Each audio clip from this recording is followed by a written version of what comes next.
An emotional, enthusiastic crowd, Three River Stadium, to see the Browns of Sam Rutigliano, Chuck Noll's Pittsburgh Steelers, a long series that is now in its fourth decade, dominated by the Browns in the 50s and 60s, owned by the Steelers in the 70s, but 1980 began with a big victory for Cleveland, 27-26, just 3 weeks ago. Dick Enberg and Merlin Olsen, Three River Stadium on a beautiful football afternoon. And this should be an emotional renewal of this great rivalry as Don Cockcroft will kick it off. Larry Anderson stands at the goal line for the Steelers.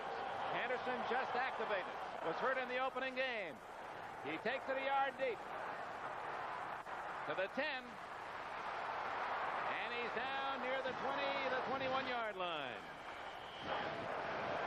Here come the Pittsburgh Steelers and Terry Bradshaw. They say he was throwing better this week than he has for several weeks. Rocky Flyer, Franco Harris, the first time those two veterans have started a game this year. Jim Smith for the injured stalwart. The great Lynn Swan, tight end Randy Grossman. Offensive line, a lot of strength. Kolb and Finney, the All-Pro Webster, the rookie McGriff, and the strong Larry Brown at right tackle. May have to play some tight end as well, as Benny Cunningham is hurt. First play of the game from the 21. Up the middle for a couple of yards goes Franco. Marshall Harris, number 90, defensive end for the Browns, made the hit. Harris, who suffered a concussion 2 weeks ago, did not play at Tampa Bay last week. The defense for the Cleveland Browns. See Franco working toward that 9,000-yard mark. 3 yards, second down, 7. Smith left, Swan right. Second down and 8. It's Harris. 25. He's to the 30-yard line, and that should put him right at that 9,000-yard mark. Charlie Hall, the veteran outside linebacker, 59, made the tackle.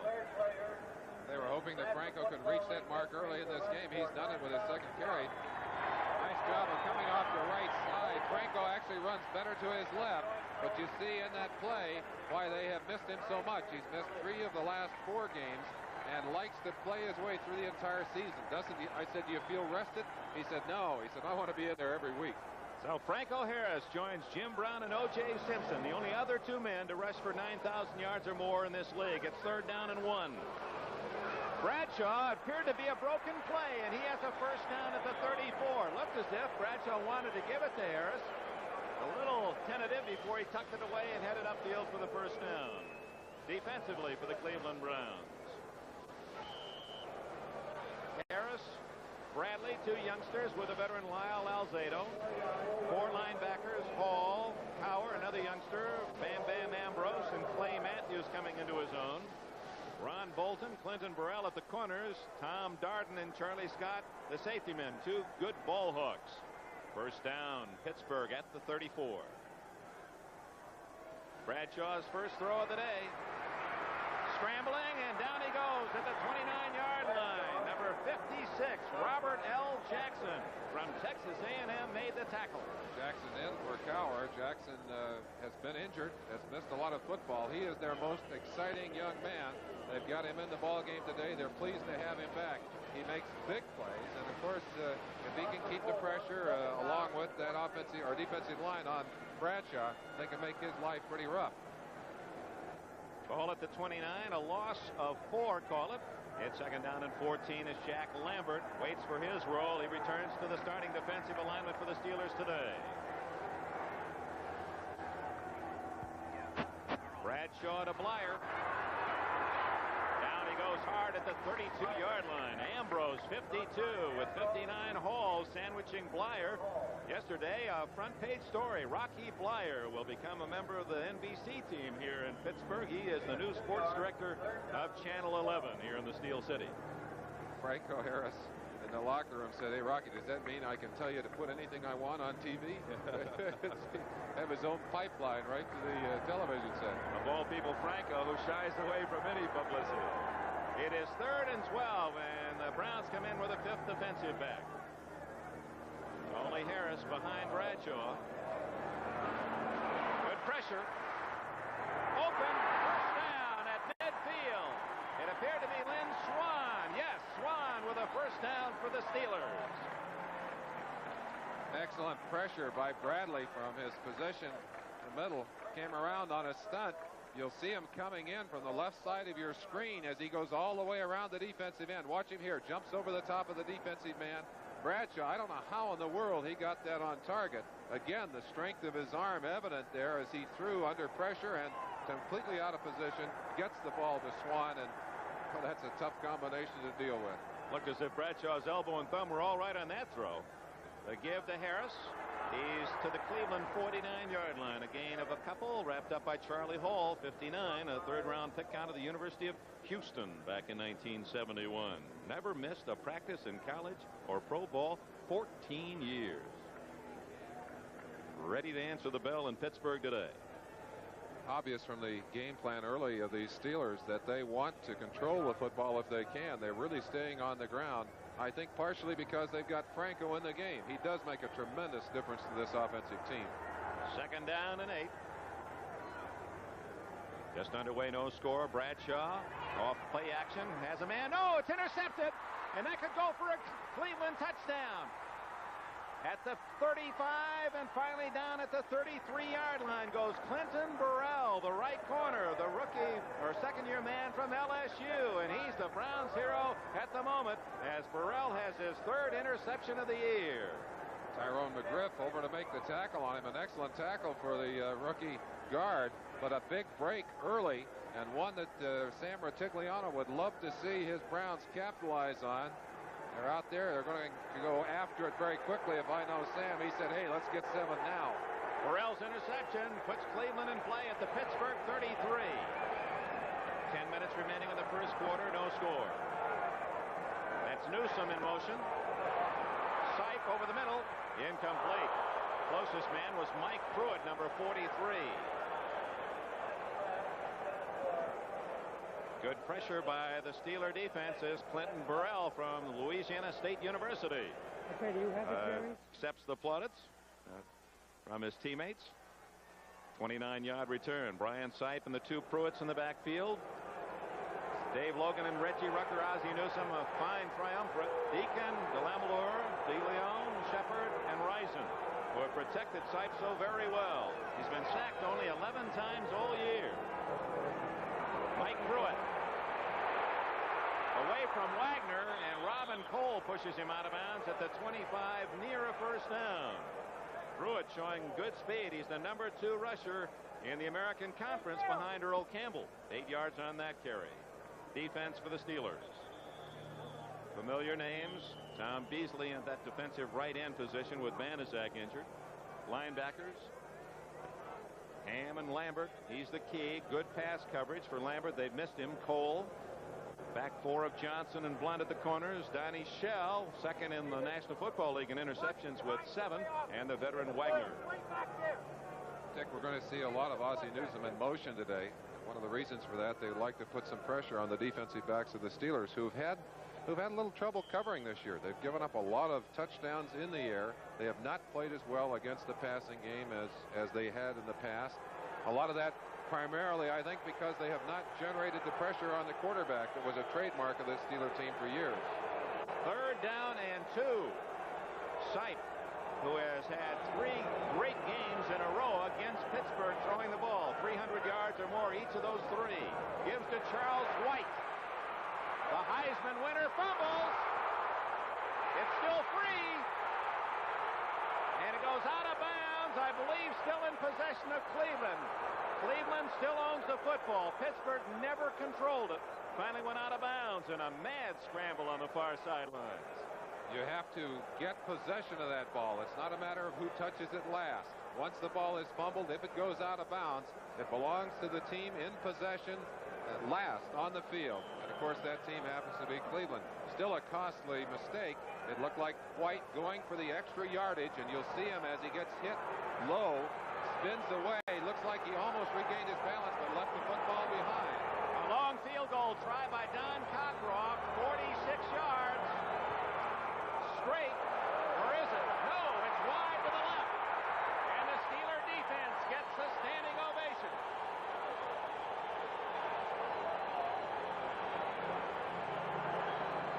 So the interception for Clinton Burrell for the Browns goes for 9. draw farther back, and he misses from 46 yards. The Steelers will get it on the turnaround, and 9 minutes remain in the first quarter, a scoreless tie. Straight away place kicker in the AFC, one of only 4 in the entire NFL, misses from 47 yards, and the Steelers have it at the 30-yard line. Now the turnover did not cost Pittsburgh. Bradshaw has Smith left, Swan right, Blyer and Harris behind him. Franco to the 32, and that's about all. Dick Ambrose in the middle of that Browns defense, spearheading the charge along with Lyle Alzado. Let's check other action in the National Football League. In Atlanta, New Orleans looking for that elusive first win, takes the early lead, and an Archie Manning to Wes Chandler pass of 26 yards. And the Giants lead Green Bay in the first quarter. Sims to Gray, a 50-yard play. Here no score, 8.5 minutes left in the first quarter. 2nd and 8. Some intruders on the Steelers half of the line of scrimmage. We'll see if Larry Brown invited Alzado in. You could see the emotion in between these two teams. They are really pumped to play.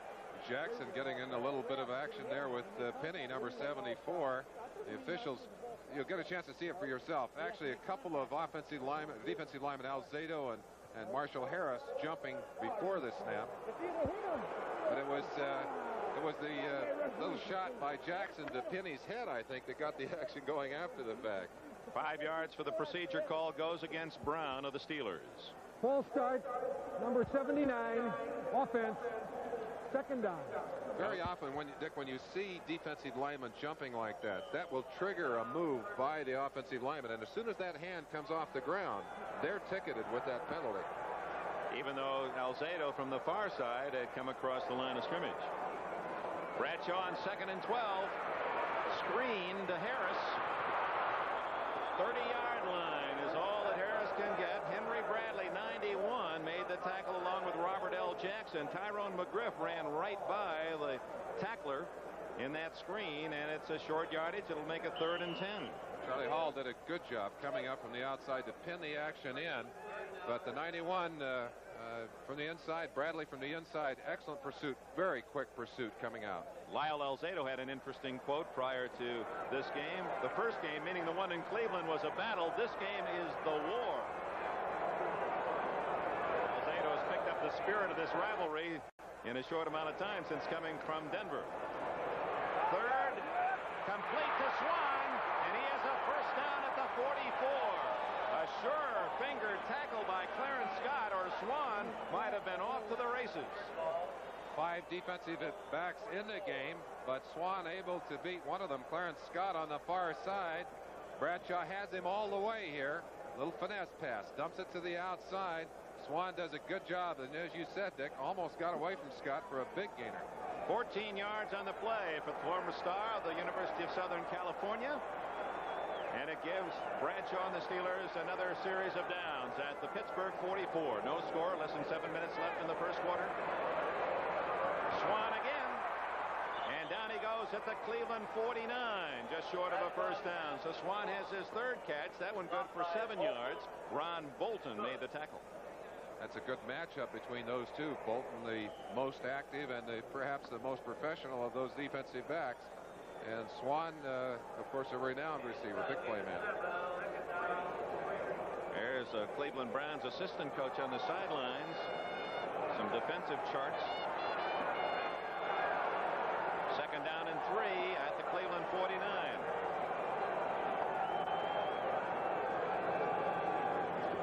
Rocky Blyer, short of the first down, didn't quite get to the 46. Alzado made another tackle, number 77 in the white jerseys of the Cleveland Browns. We talked about Robert L. Jackson. You see him there, number 56. He was also in on that tackle. Got a chance to watch him in action here. Very quick acceleration to Larry Brown coming through the hole and stuffed himself right in there where they wanted to run that football. That's tough defensive play. Art Modell, the owner of the Browns, said that Jackson is the finest defensive prospect I've seen in 15 years with the Browns. He may have hurt himself a little bit, had to take himself out on that play. 3rd and 1. Harris has a first down, Smith and Lynn Swann return to the huddle.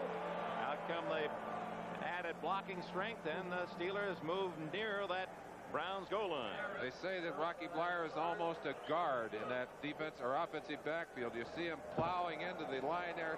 He'll give you his body anytime you need it. That's one of the reasons he's so valuable in a starting position or in a backup position, either one. First down at the Cleveland 44. No score. 5 minutes left. First quarter. Play action. Swann.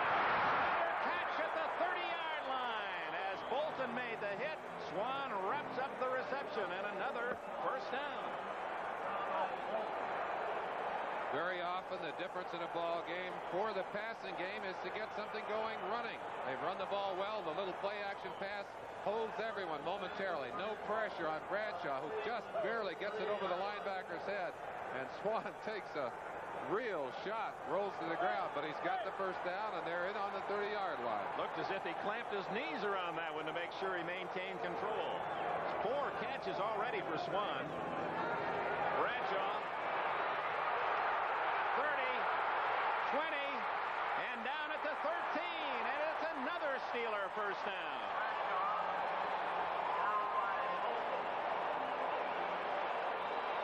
We'd ask the question which Terry Bradshaw would be playing today. We now, I think, know the answer, at least in the early going. Bradshaw taking it on himself here. No receiver open, gets a little pressure, steps into the pocket, sees a little daylight, and Bradshaw can still run the football. But he's also smart enough to know that he doesn't want to take a shot at the end. Bradshaw, of course, who ran so very often in his younger years with the Steelers. And with injuries and age, he slowed down, but there a key scramble and a first down at the 13 of the Browns. No score. Harris. Not much there. Good defensive charge off the line of scrimmage. It appeared to be Alzado who turned that play inside, and Charlie Hall made the tackle. All coming from the backside, but it was in fact Alzado and Jackson shutting it off, forcing Franco to try and get back inside. He does that very well, especially going to his left. Has great vision and always runs under balance and under control. And it's good to be here on an unlikely weather day in Pittsburgh, middle of November. The temperature in the 40s, beautiful sunshiny day. This is a football day, there's no question about it. 2nd and 9.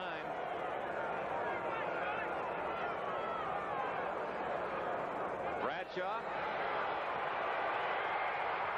to Bleier, and Bleier is to the 3-yard line.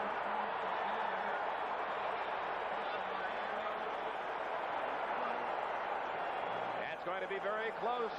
I believe he has the first down. We talked about the young people on this Cleveland defense.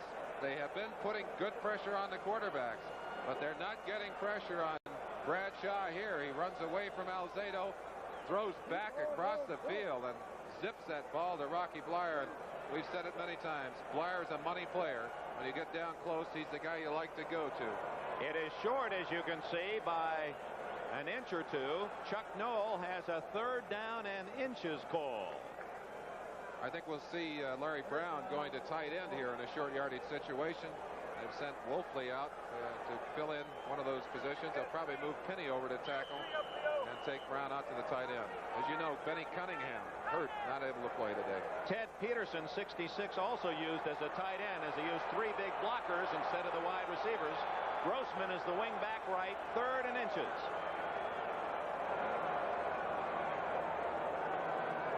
Franco. Oh, he didn't get much. Didn't need but a couple of inches, and that's about all he did get, if that is. Robert L. Jackson, Stonewall, made another tackle, true to his nickname, along with Ambrose, backing up that good charge by the defensive line. They're bringing the sticks into measure, but good position. If they have this first down, they'll have 4 shots at it from the 4-yard line.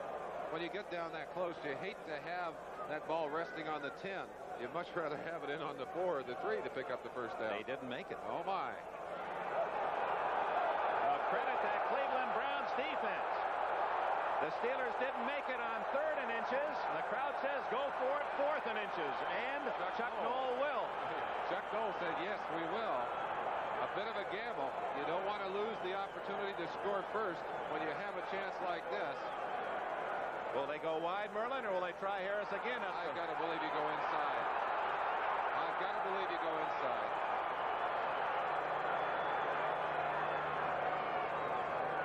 Blyer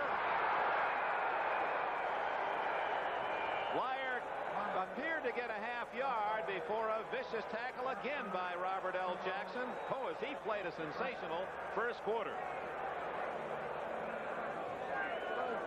Officials waving again for the sticks, but I believe they got enough this time.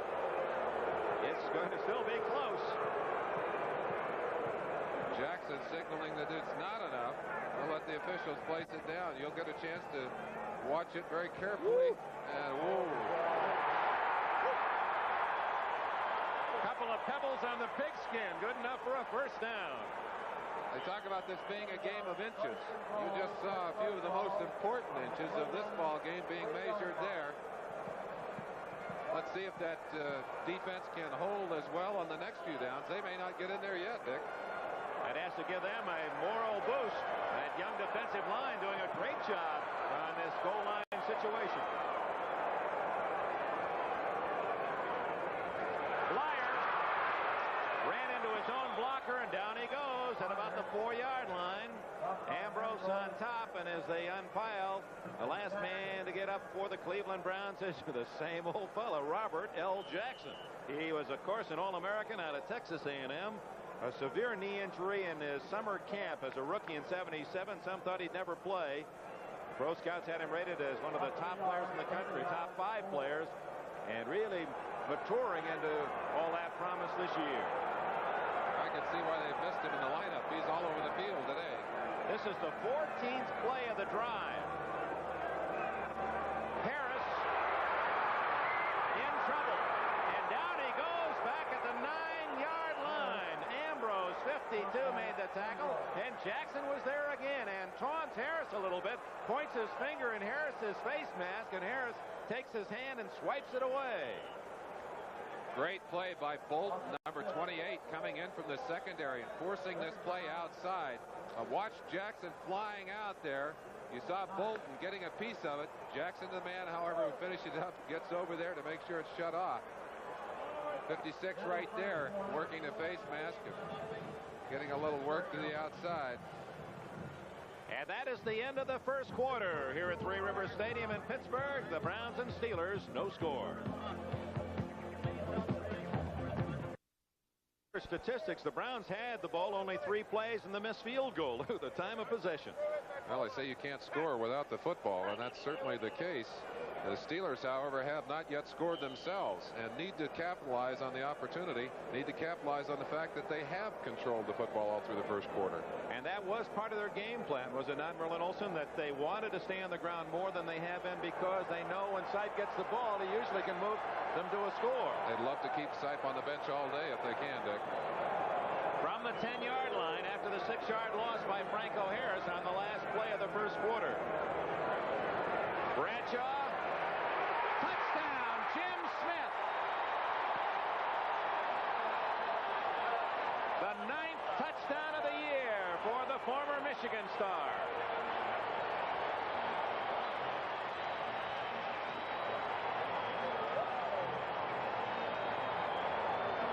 I'm sure that's just what Terry Bradshaw had in mind. They wanted to cap that drive off properly. Tough pass. They're working hard on Swan on the other side. Smith found himself a little opening, and Bradshaw zipped it into his hands. They've had their way, certainly here in the early going. Cleveland's going to have to come back. Matt Barr adds the extra point. A long 70-yard drive after the missed field goal. It took the Steelers 15 plays and 9 minutes. They're happy, though. They lead 7-0. So the Steelers take the early lead, 7-0 at Three Rivers Stadium in Pittsburgh. Early in this second quarter, just 5 seconds gone, and here's that touchdown throw again by Bradshaw. Chance to watch Bradshaw zipping the ball, threw it low, got it into the hands of the receiver. No place to go for anyone else. The kickoff to Dino Hall at the 12. And he's hit by Larry Anderson at the 13-yard line. Anderson just activated by the Steelers. ball took some Pittsburgh bounces on Hall. It certainly did, and that's one of the things that happens on the artificial turf, Dick. That ball gets on the ground, starts kicking around. You never know where it's going to go. Sam Rutigliano finally gets a chance to see his offense again. Their second possession. He's had only 3 offensive downs in the missed field goal.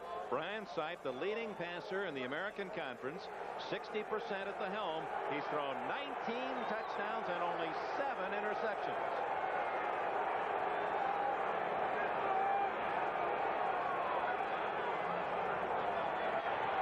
Sipe, good protection. And he misses Greg Pruitt. Well covered by Mel Blunt, the veteran corner, number 47. We noticed that Ricky Feature, 83, was at a wide receiver position. We'll check to see if Dave Logan, who has a bad knee, is on the bench. He is. I talked to him before the game. He felt definitely that he was going to play. He said he was feeling about 90% in the ball game, but maybe something happened. No, he's out there. He's out there, the far side. So Newsom. Now Reggie Rucker. It was Rucker that was out for that play, so Logan is okay. Short yardage to the 16-yard line. Mike Pruitt. It'll bring up 3rd down. Call it 6. One of the running plays that Cleveland has capitalized on during the year, the draw play, which so complements their passing attack. Pruitt runs it very effectively, has the ability to jitterbug, get that extra yardage. But you need to have those 4 defensive linemen teeing off to really take advantage of them with the draw. A 4-1-6 defense for Pittsburgh. 4 linemen, 1 linebacker Ham, and 6 defensive backs. 3rd and 8.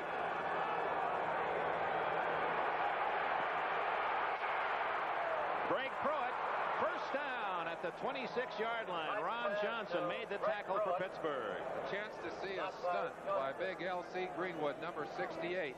Who is coming from his outside position at end, looping across behind Joe Green. Now watch him right in the center of your picture. He's going to start across behind Joe Green, trying to get to the inside. Gets bumped by Mike Pruitt out of his path. Otherwise, he might have had a chance to go in on sight.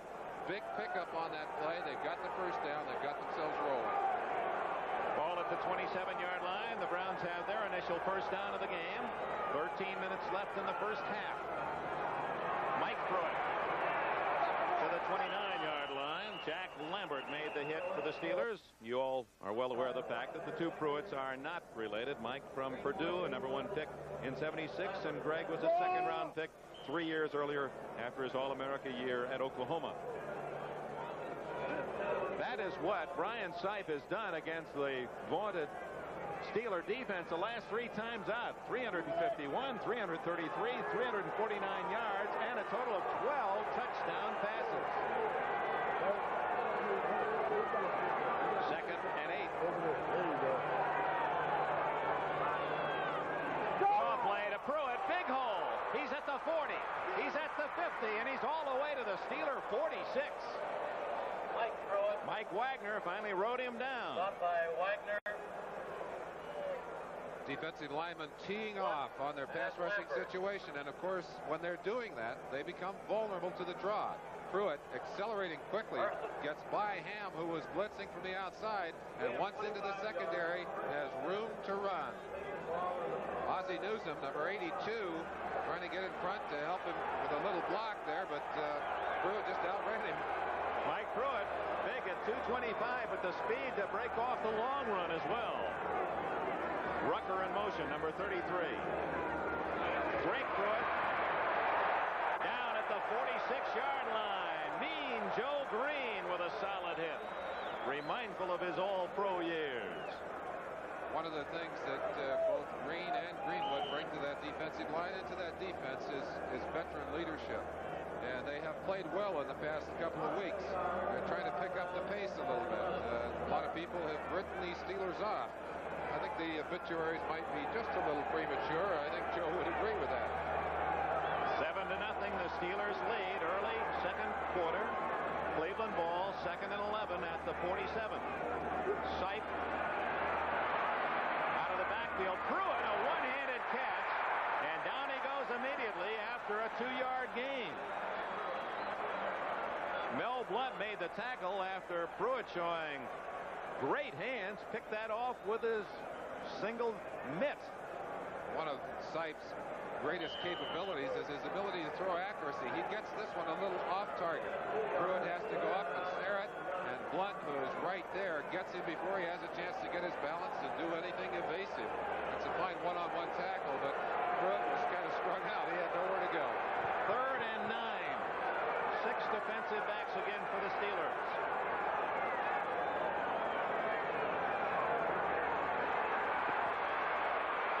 Deep down the middle for Rucker. Reggie Rucker at the 5-yard line. Nice pass to Rucker. Donnie Shell made the tackle, a 39-yard throw. One of the things that Brian Sipe is willing to do, he has so much confidence in his receivers, he'll throw to them even when they are in traffic and covered. He does it here. There are actually 3 Steelers almost on top of Reggie Rucker. 31, Donnie Shell literally on his back. Sipe put it in there, put it deep, and of course Rucker did the other thing he has to do. He caught it. Was a beautiful throw, and for Rucker, leaves him just 3 shy of 400 career catches out of Boston University. Former free agent pick of the Cowboys. Charles White joins Mike Pruitt in the backfield, 1st and goal. Mike Pruitt to the 4-yard line. It'll be 2nd and goal for the Browns. They trail the Steelers 7-0. Tom Beasley, number 65, the tackler for the Steelers, assisted by Lambert. Sipe, a courageous athlete. We've talked about Bradshaw and his injuries, and of course everyone has to suffer through the pains and agonies of the hurts. Well, Brian Sipe played all of last year with a broken left wrist. Well, there's the quote from the coach himself. And of course the Steelers have not been able to stop Sipe the last 3 times, but they have beaten him twice in overtime. Both games here. 2nd and goal. Open, but Reggie Rucker ran out of room. So Sipe scrambling, looking, and overshot Rucker. One of the big plays in the Pittsburgh drive was a scramble by Bradshaw. That play, a scramble by Sipe, almost ended in a touchdown. If he had been able to drop it a little shorter, Rucker would have had it for 6. Brian Sipe, who was the 330th player selected in '72. No one really thought of him as a pro potential out of San Diego State. A 13th round draft pick. That 13 has been unlucky for a lot of other people. That's for sure. Beautiful scene, Three Rivers Stadium in Pittsburgh. 3rd and goal at the 4. Browns trying to tie it up. Calvin Hill is in the game for the first time. Touchdown, or did he? Yes, touchdown. A diving catch by Ozzie Newsome. The Steelers have studied enough ground film to know that when Calvin Hill comes into the game, they want Calvin Hill. They put 3 of their defenders on Hill on that play. Newsome able to get across the middle and found himself some empty space, just enough to get that touchdown. We'll almost drop this one in your living room. Ozzie Newsome will come right across your screen and catch that ball right there, diving to the ground. No question about it. That's 2 excellent catches of low passes for touchdowns in this game so far. Now to try to tie it up, Don Cockcroft out of rookie Paul McDonald's hole.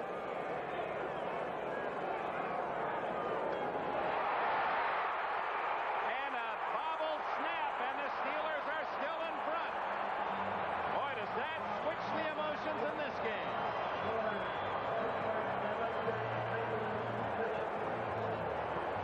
Let's see that snap again. You have to do the little things well. The ball looks to be right on target. Simply goes right through the hands of Paul McDonald. Cockcroft trying to pick it up and run with it. But it's not going to be a 7-7 game. The Steelers are 1 point ahead. They have cost them the win at Cleveland. And now Paul McDonald unable to handle the snap from center. And here it is. Costs the Browns a point. Mel Blount stopping Cockcroft. So Pittsburgh leads 7-6. And it's the Browns to kick off. Cockcroft, Larry Anderson deep for Pittsburgh. You saw a long drive of the Browns, 87 yards to a touchdown, but not to a tie. Beautiful high kick. Anderson at the 1. 12. Still on his feet, and whiplash down at the 3-yard line. Excellent coverage by Pittsburgh. Anderson taking the kickoff. By the Cleveland Browns, rather. Willis Adams, number 80, was the man who finally made the play. A little risk on that play as they tried to come all the way across the field with it. So the Steelers will start deep in their own end with 8:26 remaining in the first half here in Pittsburgh. Steelers 7, the Browns 6. Sold out Three Rivers Stadium in Pittsburgh. The Steelers leading the Browns 7-6 in this crucial AFC Central contest. Pittsburgh starts it from the 7-yard line after the kickoff, and good coverage by the Browns. Smith left, Swan right. Grossman, the tight end, on the left. Bradshaw off to a good start, you saw. Missed only one pass, and that was intercepted. Harris down at the 6, a loss of 1. Henry Bradley of Alcorn State made the tackle. Robert L. Jackson there, too. Excuse me, Dick, an opportunity for you to look at the play from a unique angle. Directly behind the quarterback. Bradshaw taking the snap. They're going to send the ball carrier right back into the middle of the line. A shot by Marshall Harris, 91, hits him right at the line of scrimmage. Second down and 11. That was Henry Bradley, 91, not Marshall Harris. Marshall's 90. Marshall also in on the play from the outside. Bradshaw from his own end zone. Randy.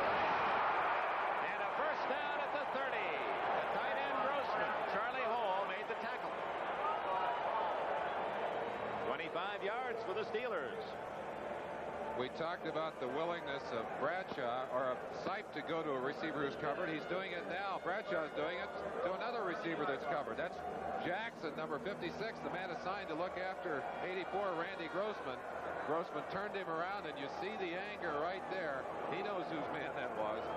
And a first down for Pittsburgh as they get out of the hole. They're at the 30, make it the 31-yard line. Bradshaw right back to the air.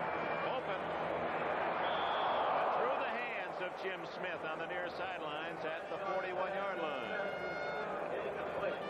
One of the things we're seeing, and we saw it on the extra point, it's cold down on that shaded end of the field. And I think the hands are a little cold.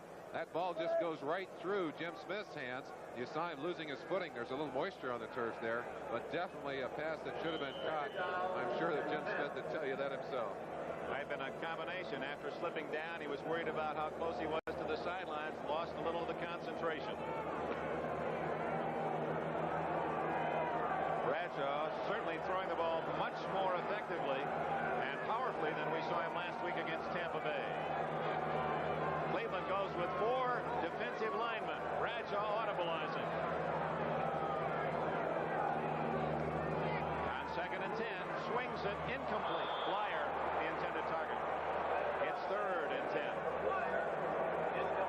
Boy, a great doubleheader on NBC today. And those are the late games you'll be watching, either Kansas City, San Diego, Jets at Denver, and most of you will be watching the Oilers and the Chicago Bears at Soldier Field. What a delight we had this week, Merlin Olsen, talking with Papa Bear, George Hallis.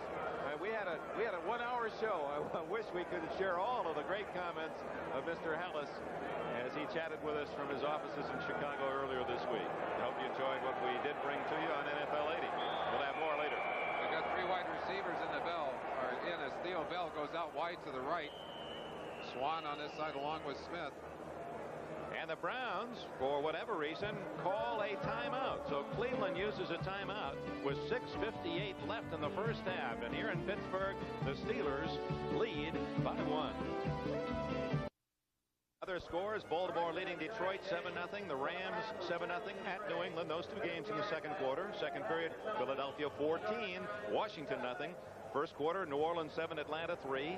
Giants lead Green Bay 7-0. That in the second quarter. So you're up to date on all the other scores. It's 7-6 here in Pittsburgh. The Steelers in front. You saw the 3rd down situation. Both teams doing very well in that department. The Steelers would like to convert on this one. 3rd and 10 from the Pittsburgh 30.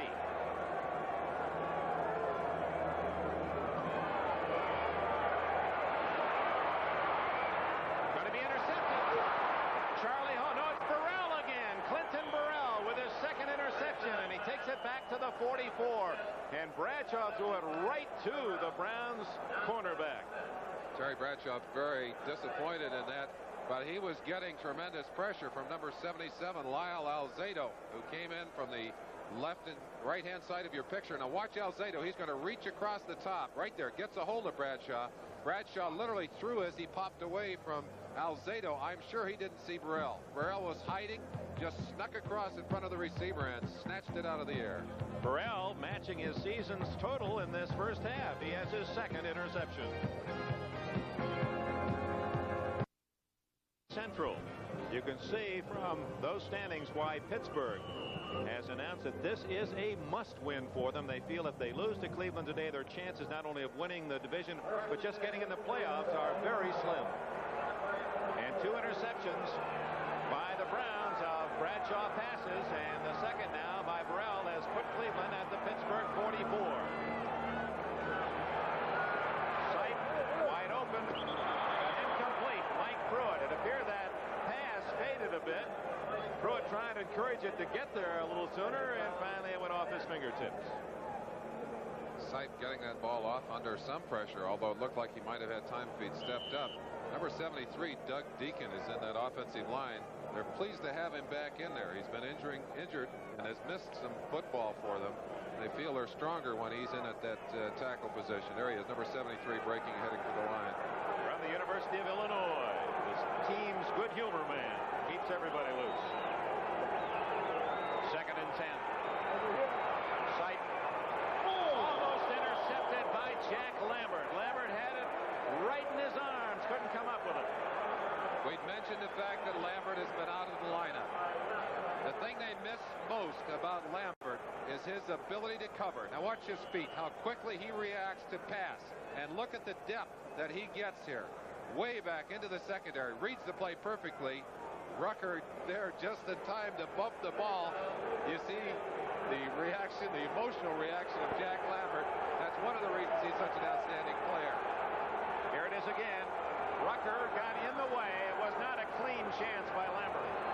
3rd and 10 from the 44. Mike Pruitt to the 37. That's not enough for a first down, and is going to make it very difficult for Don Cockroft. Donnie Shell and Ron Johnson had it well covered. I think we'll see the punter here. Yellow line, man. Yellow line. Yellow line. Johnny Evans, the kicker for the Browns, is coming into the game as Sam Rutigliano. Brooklyn Sam sends in his punting team. Sam's also a gambler, and Johnny Evans is a quarterback. It might be interesting to see if Sam has anything up his sleeve on this play. Ball at the 37.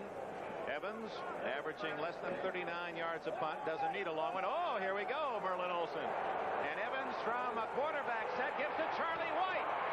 Or it's Dino Hall. Dino Hall to a first down at the 19-yard line.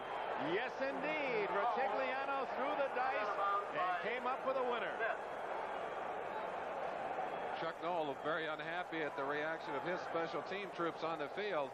That's certainly one gamble, and you see a very happy gambler on the other side of the line of scrimmage.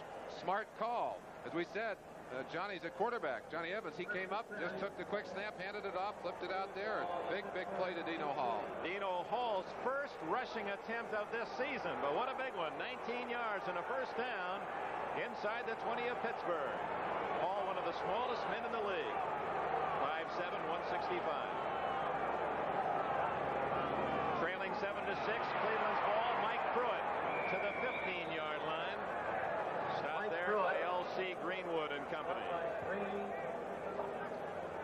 One of the exciting things about Pruitt is ability to accelerate. It's excellent. Shots into that line of scrimmage. Not the lumbering you might expect from a 225-pounder. He really is quick. Merlin, he has 42 yards already in this first half, so he's on a 100-yard rushing day. Both Logan and Rucker to the right. Newsom split away left. 2nd and 7. From the 15, a draw. Joe Green read it well. Right into the arms of Green goes Mike Pruitt. No gain. You can identify with that play. I can. One of the advantages of the experience of a Joe Green, He's able to read a play like this. They're trying to take advantage again of a situation that smelled of pass. Joe Green would have none of it as he makes himself a necklace for 43 Mike Pruitt. Looked like he was bulldogging down a heifer on that one. At the 15-yard line, it is 3rd and 7 for Cleveland. A 7-6 Pittsburgh lead in jeopardy. Calvin Hill, 35 into the game. Hill left, Pruitt right, both wide receivers to the right.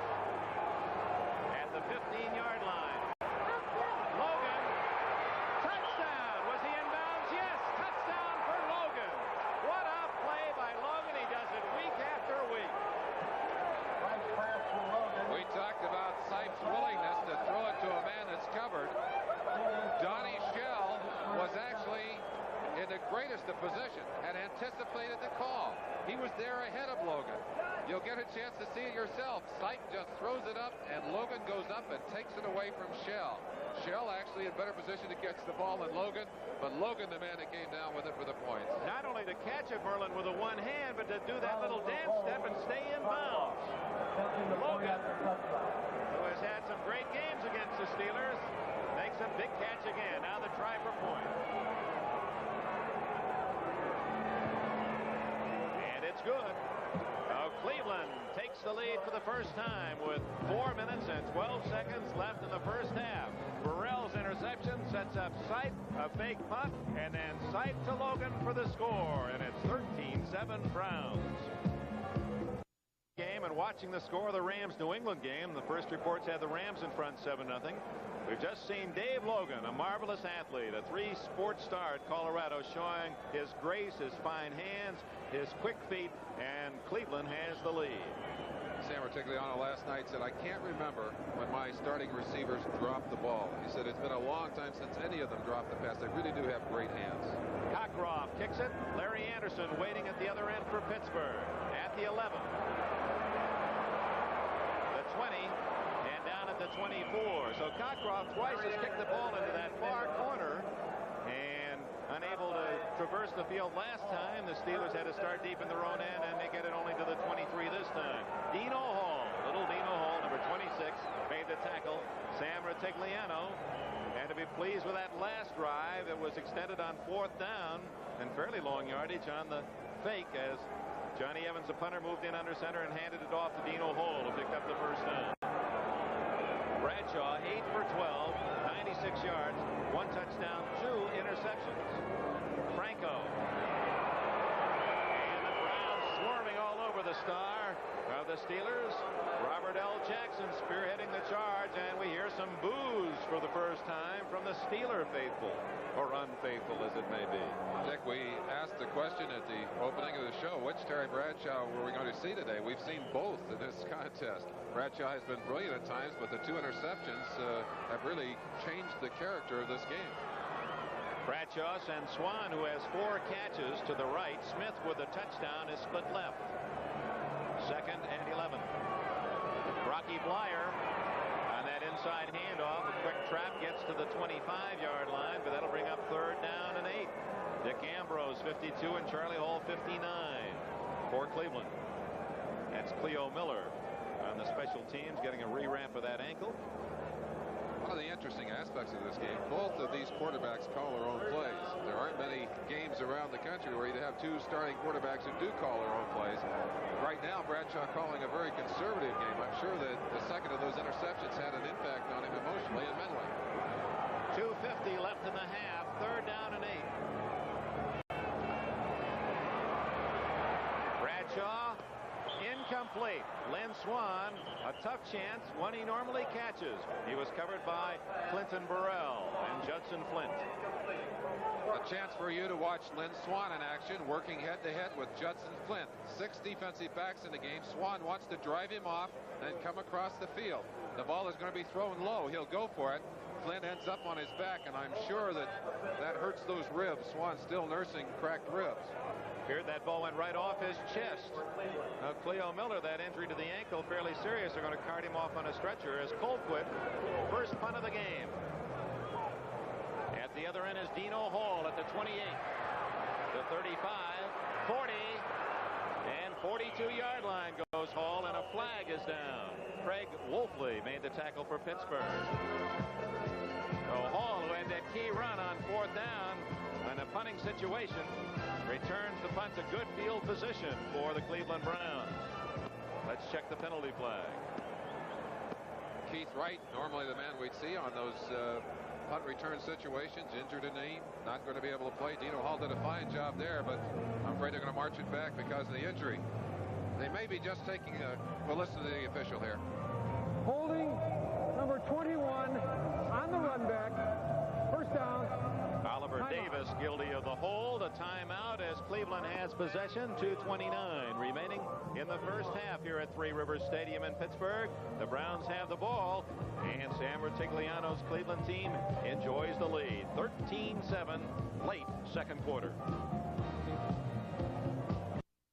Now that jersey seems almost to be sewed right to those shoulder pads, Merlin. Well, these offensive linemen have learned that if they can keep the handholds away from the defensive linemen, it's tough to grab a hold of them. You see that thing just fits on there like a glove, probably 2 sizes too small, but he must have had the pads sticking out, and they said, hey, you better get that fixed on the sideline. First down, Cleveland at its 31-yard line, and Charles White fumble, but they've whistled it dead. It'll be Cleveland's ball. They said White was already down.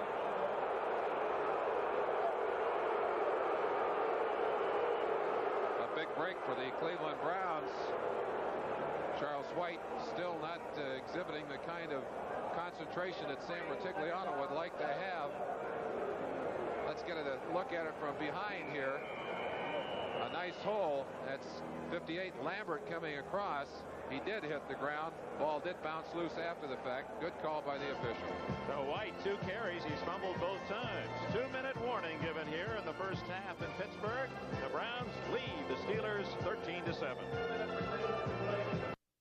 2 minutes remaining in the first half. Pittsburgh coach Chuck Noll looks at that scoreboard. The Steelers down 13-7, and Cleveland has the ball. Second down and a long 7 at the 34 for the Browns, and Sam Rutigliano. Rucker right, Logan left, Newsom the tight end on the right side.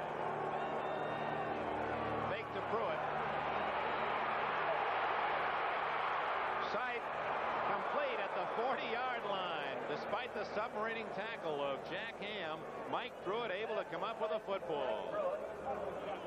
6 yards for Sight, hurrying his team into the huddle. 1:40, 1:39 left in this first half. Sipe really spreads it around to his receivers, likes to throw to his backs. Pruitt, the leading receiver, with 36. He's added a couple here today. Clock still running. 1:26, 1:25. Browns also one of the few teams to use that open Notre Dame style huddle, where the quarterback, as he calls the signals in the huddle, is looking to the defense. Timeout, and Sipe angrily calls time. Apparently Pruitt had not lined up in the right position because Sipe's anger was directed at number 43. Well, I don't think he'll be too angry by the time he hits the sideline. Not much time left in this 2-minute period. But you like to save those timeouts, and you want to exercise your discipline even when you do have a little bit of time, because it may come to needing one of those sometime, and if you're careless, you're liable to lose it. Sipe says Browns no timeouts left. I'm not sure that is official. We'll double check that for you. I believe they have at least one more remaining. It's interesting. We talked about the rivalry of the two cities, Pittsburgh and Cleveland. They're only 130 miles apart, and with the turnpike traffic, a couple hours, 2.5 hours drive, there are a lot of Cleveland fans here. And to show you how close it is NBC's Channel 3 Action News from Cleveland that's providing us with those great helicopter shots high above the Steel City and Three Rivers Stadium.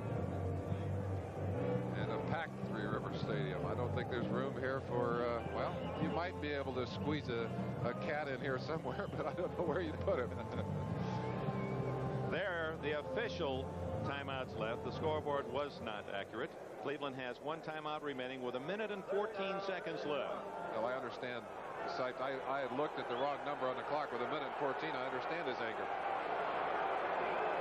Calvin Hill and Mike Pruitt behind Sipe on 3rd and 1.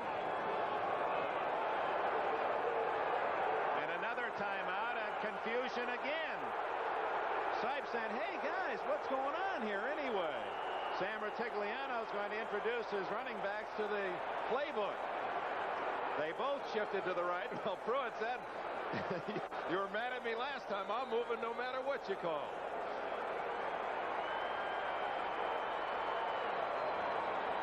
No, delay a game, so they didn't call time.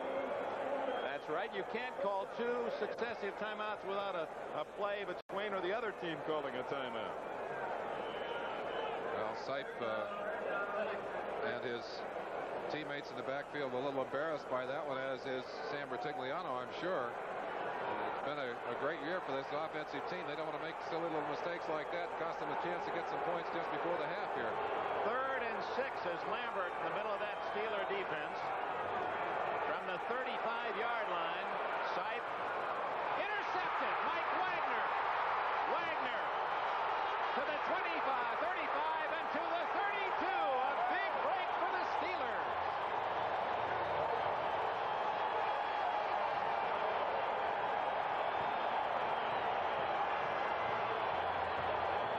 Mike Wagner with a big interception for Pittsburgh, his 6th of the year. And he's had great success against the Browns. 6 of those coming against Cleveland. 15-yard return on this interception, but I can't help but feel that those 2 breaks in concentration hurt the performance of Sipe. He puts it right into the middle right there. No chance for his receiver. Wagner picks it up alertly and fights his way back. Pittsburgh has a chance now to get their own score on the board. With 1 minute left. Through the hands of Jim Smith, and almost picked off on the bobble by Clinton Burrell, who has 2 interceptions in the first half already. The most dangerous kind of play for an offensive receiver there is, batting that football into the air. Smith had it in his hands briefly, tipped it up. 2 defenders had a shot at it. They almost intercepted the ball and took it right back. Ball at the 31-yard line. The Steelers trailing Cleveland 13-7. Less than a minute remaining. Grossman on the right side, both wide receivers to the left, with Swan slotted inside Smith. Bradshaw in trouble. Wide open is Harris. That'll be a first down at the 16. No, Cleveland says they stole the ball away. I think it's intercepted.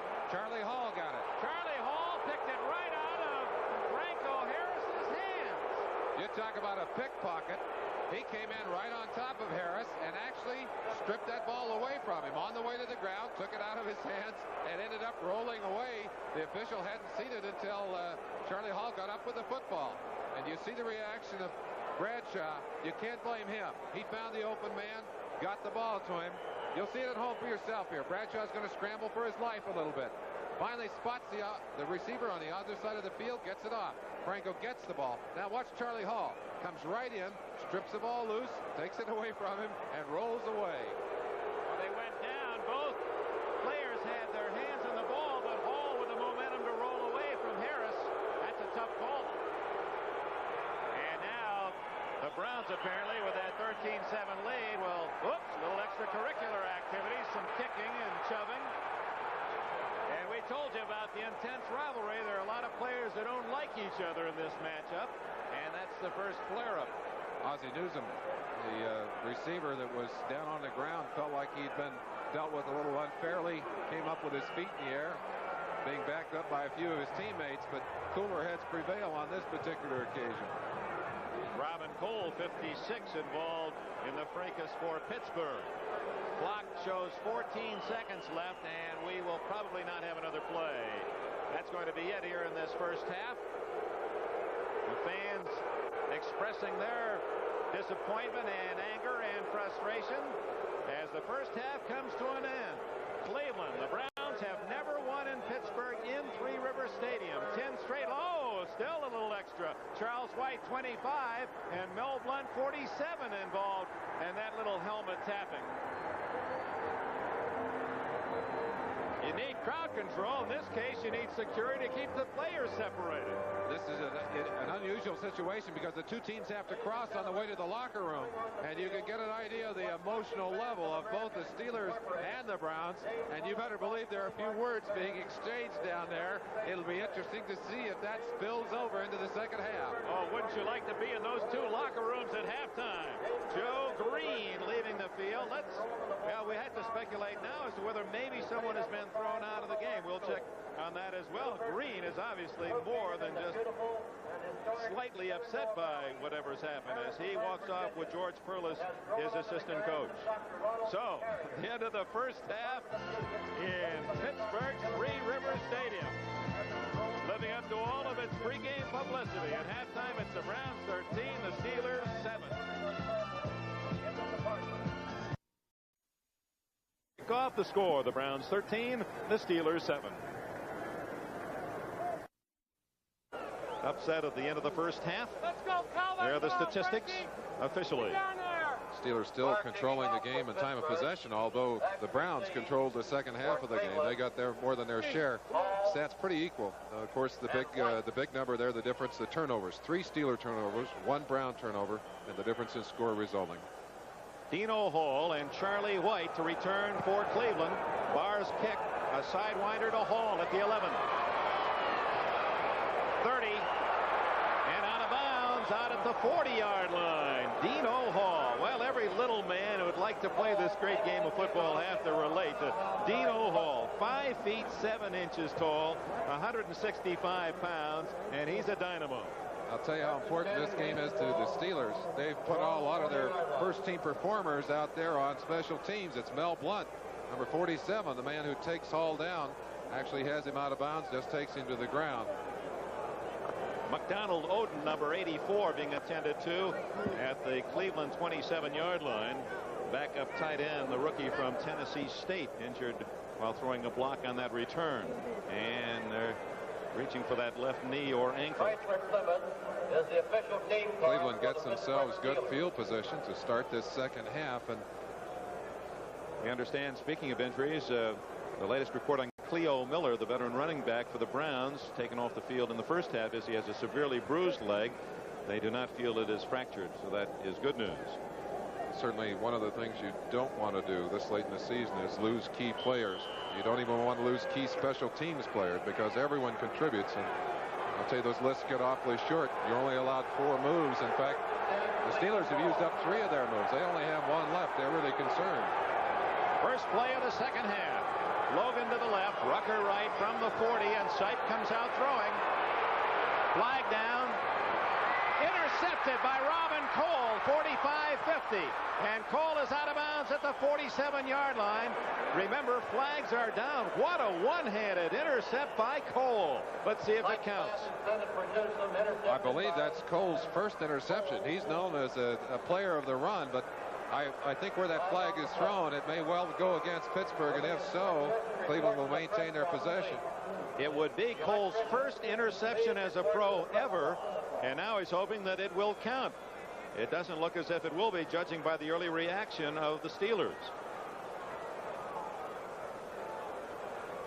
Could be nullifying penalties. Usually that happens when there's a long discussion. Mark Bright, the referee, has the official word. It's against the Steelers, both of them. Personal foul and illegal use of the hands. Chuck Noll, they called him the Pope. That was his nickname as a collegian at Dayton. He was a third-string all-city player in Cleveland. He grew up in Cleveland. Illegal contact foul by the defense is declined. Personal foul, unnecessary roughness, number 47 defense. First down. Merlin, that could have been a carryover. Remember, we saw Blount taunting Charlie White as they left the field. Well, Blount, one of the most physical players on this Pittsburgh defense, and one of the reasons that for years they practiced some intimidating tactics as a defense, and legal intimidation. They just come out and growl at you and line up and say, hey, come and get us. They have not been able to do that as effectively, in part because some of the key members of that defense losing a little hair and getting a little Cleveland gets a break. They maintain possession. Mike Pruitt down in a hurry as Jack Lambert and Robin Cole there to make the tackle. So Cole has reason to be upset. He gets his first pro interception, and then it's taken away from him on the penalty. And the Browns defense studies on the far sidelines. Getting an update on what they can expect from the Pittsburgh offense later. Right now, they're getting a very emotional reaction from the Pittsburgh defense. Lambert and Cole storming in to stop that last play. Well, that brought the crowd back in the game. 2nd and 10.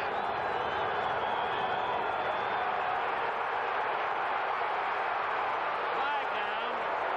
And sight is to the 34, maybe the 33-yard line. Jack Lambert made the tackle.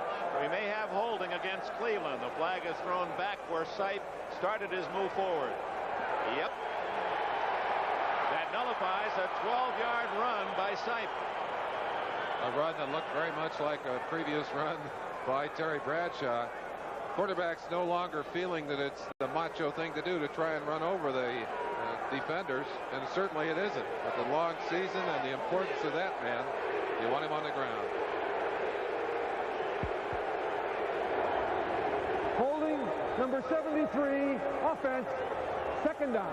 Doug Deacon, he said that he got hit with so many holding calls earlier in the year he was afraid to go to a zoo. All he could see was zebras. But that's Deacon's sense of humor.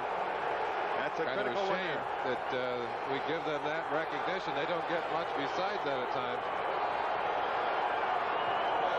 It is 1st and 20. Screen. Pruitt dropped the ball. Mike Pruitt, he had a couple of blockers out there, but he also drew the attention of Steve Furness, 64, and Joe Green, 75. Incomplete. It is now 3rd down and 20. Sipe, a very intelligent quarterback, realized the emotional level of the defense and called a play to take advantage of that. The screen play is one that you allow the defenders to penetrate, and if they're emotionally pumped, they don't read that as being an intentional penetration, and you flip it over their heads and make it go. Unfortunately, the ball was dropped. They would have had a nice gain on the play. Willis Adams, number 80, who is a flyer, is in on the right side, wide receiver for Sipe. Logan left. Calvin Hill also in the pattern. And Sipe goes down at the 37-yard line. Joe Green and Tom Beasley finally got to him. Sometimes a good pass rush is just sheer determination. The fact that you won't give up. Green is involved in a stun on this last play with L.C. Greenwood. Watch him here. Greenwood coming inside. Green to the outside. They're holding him out of there. That's Risen doing a good job. Now Green to the outside. Sipe almost stepped away. Green got him by the back of the jersey and pulled him down. Johnny Evans' first punt of the game. Theo Bell at the 18. And stopped short of the 25-yard line by the Cleveland Browns. Ambrose, one of those, in on the special teams. A 44-yard kick, first by the Browns today, and a 7-yard return. Timeout. 13 minutes left in the 3rd quarter. It's 14-7. Dallas in a bit of a struggle after losing to the Giants last week. Pittsburgh's ball from the 24. Bradshaw to Harris. 31 and tackle there. Close to a first down. Charlie Hall made the stop.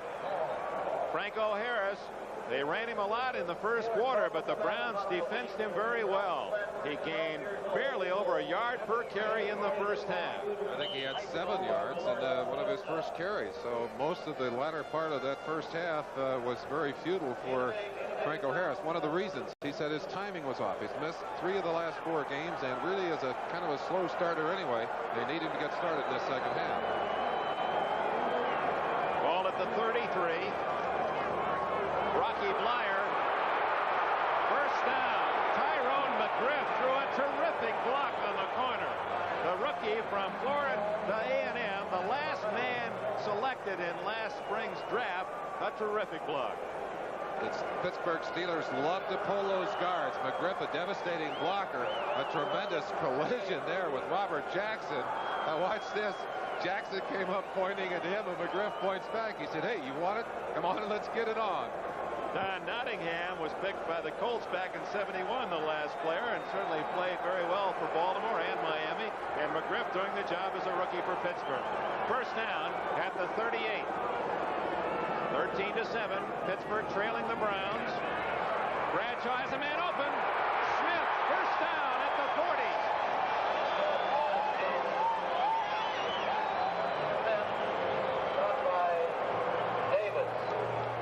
Clinton Burrell is out of the game for the Browns. Oliver Davis has replaced him at the right corner, and Bradshaw went after him. Jim Smith with a fine catch, a good low throw by Bradshaw. First down at the 40. 22 yards on the play. Again, Bradshaw appearing with flashes of brilliance in this game. Threw that one perfectly into the seam. It was low. Smith went down and scooped it up. Some great receivers in this game. Burrell returns to the lineup for Cleveland. Bradshaw first down.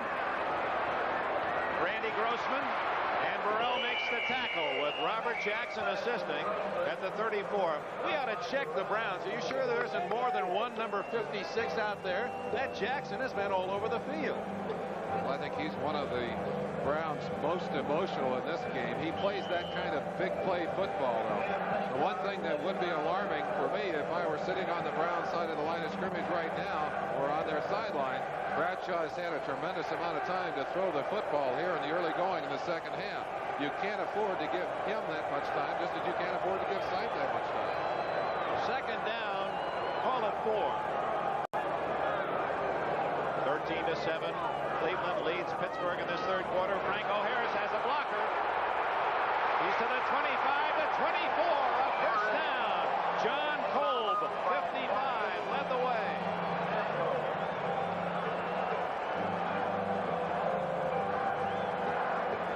Franco Harris, as we said earlier, runs better to his left. Big John Kolb out in front of him. Clarence Scott gets knocked off his feet there. Kolb knocks Burrell to the ground. Fine play by Ambrose, 52, getting outside, but not able to do much until he was well downfield. Jackson, number 56. Dick, you said he'd been all over the field. He's going to get out there again. Gets a chance to get a look at Franco as he goes by, and that's all. 11 yards for Harris to double his total. First down, play action. Bradshaw. Incomplete. Lynn Swan covered well by veteran Tom Gardner, number 27. Bradshaw had Smith in the end zone, and Grossman on the near sidelines may have thrown that one away to Swan. Again, he had a lot of time to wait. Good coverage by the Cleveland secondary. Normally, if you give Bradshaw that much time, he'll find the open man. Apparently, no one really that open. Fired it low. A chance for the receiver, but almost a throwaway, as you said. Both quarterbacks well protected. The Steelers with their first sack of Sipe here in the third quarter, and the Browns got to Bradshaw once in the first half. Theo Bell to the left. Swan to the right. 2nd and 10 at the 23 of Cleveland. Rocky Blyer. Short yardage to the 22. Robert L. Jackson was there again with an assist from 57 Clay Matthews. His dad was a star defensive player with the 49ers back in the 1950s. Just watching this Cleveland team play today, we haven't seen them in person for a while. I think the biggest improvement is in the defense, Dick. They really are a swarming, aggressive, and a very young defense. They'll get better and better. Well, a defensive line last year, Jack Gregory, Mickey Sims, Jerry Shirk, all starters, all gone. Their names gone. Marshall Harris, Henry Bradley doing a great job. Elvis Franks and Ron Cruz backing them up. 6 defensive backs for the Browns on 3rd and a long 8. And one of the backs comes through on a blitz. Judson Flint, number 20, in cleanly for the 2nd sack. Not only to stop Bradshaw on a key 3rd down, but force a longer field goal try if by Barr. Bradshaw getting back. They're coming from the blind side with a wide man. Unusual to see the secondary men in blitzes like that, but they've gone single coverage on almost every receiver. Judson Flint flying in from the outside. That young man's made some big plays. on successive weeks earlier in the season recovered onside kicks for this Cleveland team. And that 10-yard deficit has forced the Steelers out of field goal range. Colquitt in for an apparent punt. Now I wonder if they're going to punt. Will Chuck Noll take a page out of Sam's book and run a play of his own? Well, meanwhile, a flag has been dropped, and Mike Webster is pointing at the Browns. And Webster saying, I don't think he liked the way the ball was spotted, wanted to have a new ball or whatever. He was pointing as if they had not acknowledged his request. I think it might have been the 30-second clock wearing itself out. They might be charged with a 5-yard penalty. Not anything to worry about down here, because obviously Colquitt's range takes him into the end zone. He'll go for the coffin corner or try and kick it short. Delay of game, number 5, offense, 4th down. We understand that Jim Smith of the Steelers a slight hamstring pull. That's why he was out in that last series, but he's expected to return. Colquitt, no one back for Cleveland. Aims it toward the sidelines. Looks like a good kick. It is. Out of bounds at the 9-yard line. Some of the fans thought it was better than that. 28-yard kick by Colquitt. Cleveland has the ball deep in its own end. Timeout at the midpoint of the 3rd quarter here in Pittsburgh, and the Browns lead it by 6. Doesn't need a visor as he watches the Pittsburgh Steelers. 8-yard line. Sipe likes to throw on 1st down. Let's see if he gambles deep in his own end. Nope, gives it to Greg Pruitt, who is stopped at the 11-yard line. The secret of good defense, especially on a situation where a team is just trying to get themselves some running room, is pursuit. You want to get those defenders all moving together, cut off the outside, and then take them down from the inside. The Steelers did a good job of it. And there's the grand old gentleman of the Pittsburgh Steelers, Mr. Art Rooney. What a special man he is. Delightful. 2nd down 7. Rucker left. Logan right. Ozzie Newsome on the right side. Swing it to Pruitt. No, Mike Pruitt. 10, 20, 30, and he's out of bounds at the 41-yard line. Big Mike Pruitt throwing it into high gear, and the Browns get a long gainer. The Cleveland Browns employ what they call a hot back concept. When the blitz is coming, instead of trying to pick them up, they know they're going to get the ball right now. That's exactly what they do here. Flipping it out to Pruitt, and because of the blitz, there's all kinds of room. Lambert simply can't catch up with him. A shot at Lambert now. He knows what the play is. He's got to get outside. Gets knocked off right there by Shepard, number 65, who's getting out there to pull in front of it. Lambert still got off the ground and almost got to Pruitt. Pruitt striding down that sideline. Pruitt with those tapes hanging from his legs. Looks like he's wearing tassels as he sprinted down the sideline. 1st down at the 41. Sipe to Rucker, incomplete. Brian Sipe, Merlin Olsen again throwing on 1st down. Well, Sam Rutigliano said that in his opinion, the reason that they have enjoyed such success during this season is that they have thrown so much on 1st down. I think Sipe went 17 for 21 against Pittsburgh on 1st down the last time they played. And certainly a team that is used to playing run on 1st down, or that employs run-oriented defenses on 1st down, is really vulnerable to 1st down passing, as is a 3-4 team. And that's something that may change with the new emphasis of the passing game. Sipe now on 2nd and 10. Looks at a defense playing pass. He'll accommodate them. Ozzie Newsome, 1st down at the Pittsburgh 42. The great tight end, All-American at Alabama, now in his 3rd year with the Browns. He caught 55 last year, and he has his 36th this season. Make it 37. Ozzie Newsome is really a wide receiver who's big enough and tough enough to play on the inside, and gives Cleveland a special kind of range from that tight end position. You saw him there gracefully into the air, runs about a 4.65, 4.7 40. He and Kellen Winslow might well be the new wave of tight ends in the NFL. Winslow, great receiver for the Chargers, and he and Newsome built very much alike. 1st down at the 42. The Browns leading 13-7. Reggie Rucker stopped by Robin Cole at the 39 of the Steelers. And that'll be a game of about 4. In case you joined us late, 13-7 because Cleveland missed an extra point. See how critical that may become. Pittsburgh missed an extra point in the first game at Cleveland, and the final score at Municipal Stadium was 27-26, the Browns winning. It's difficult to decide how you're going to go after Brian Sipe. If you can't get him with the 4-man rush, you start to think about blitzing, and then you blitz, and he does to you what he did to Pittsburgh moments ago. Frustrating to play against a quarterback that bright and that capable. Second down and 6. Mike Pruitt gets a couple of yards. So it'll be 3rd down and 4 here in Pittsburgh. The Browns lead 13-7. Let's check on other scores. Here's Brian Gumble. Brian, the Lions struggling after that great 4-0 start. And of course, a critical game for the Colts. 6 defensive backs in for the Pittsburgh Steelers on 3rd and 4. Rucker in motion for Cleveland. And Sipe to throw. Greg Pruitt at the 31-yard line has a 1st down. Jack Ham got him by the heels, but not until Pruitt had picked up the 1st down yardage.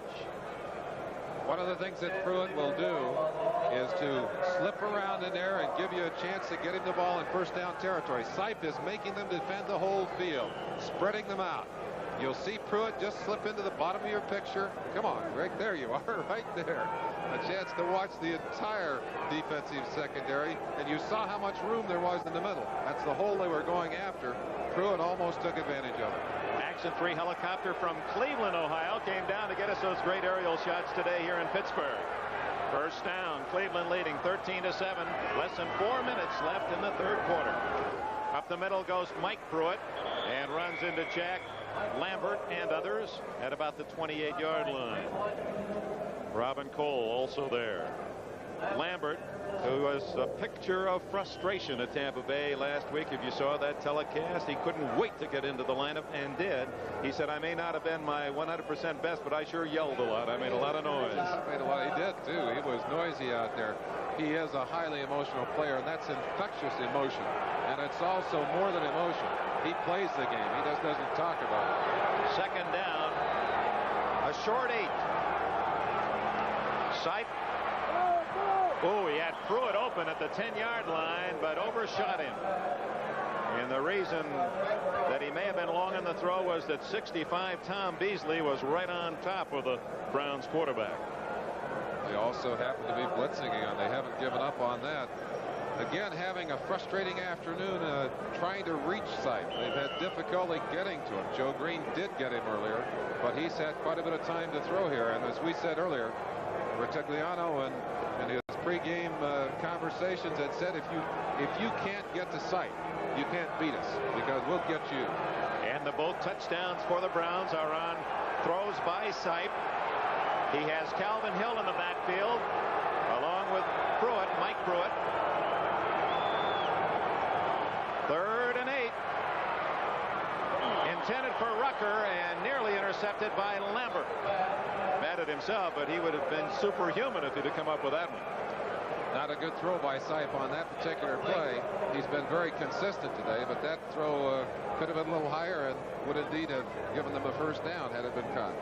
Well, Lambert may have some lunatics for fans, but boy, they're also artistic. That's about as nice a banner as you'll ever see. You see him drawing some heavy breaths too. One of the things that happens to you when you don't get to play and don't get to practice, you lose a little of your conditioning. Here's the field goal try, 46 yards by Cockcroft. High enough? It is not long enough. Was right on target, but short. Veteran Cockcroft saying, oh, I shouldn't have turned down that English muffin this morning. You could tell by the very rapid rotation of that ball that he got a little too much underneath him. Lost a little of his power. Dead on target, but did not quite make it. So the Steelers are still within a touchdown of the lead as Cockcroft had it on target, but short. And with 2:56 left in the 3rd quarter, it's still Cleveland by a 13-7 score.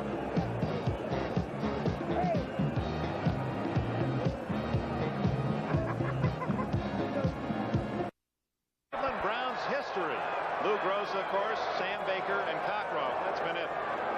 First down for the Steelers, trailing by 6, late third quarter. Harris can't hang on to it at the 32-yard line. Bobbled the ball, and Robert Jackson was right there to haunt him. Second down and 10. Franco, an able receiver, but is not known as a great receiver. They'd like to get the ball to him, obviously, in a situation like that. If he could have kept it in his hands, he would have had some good yardage on that play. Sam Rutigliano, Chuck Noll, matching wits from across the way as Pittsburgh comes out to 2nd and 10.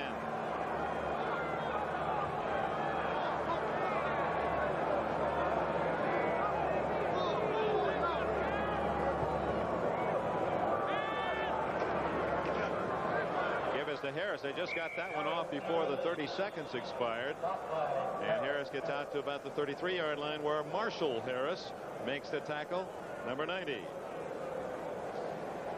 I want to thank again Action 3 News in Cleveland, Ohio, for bringing their helicopter and equipment, giving us that aerial focus of Three Rivers Stadium. See them breaking the huddle, heading for the line. That's an interesting shot, straight over the stadium like that. Third down, and call it 6. 6 defensive backs for the Browns.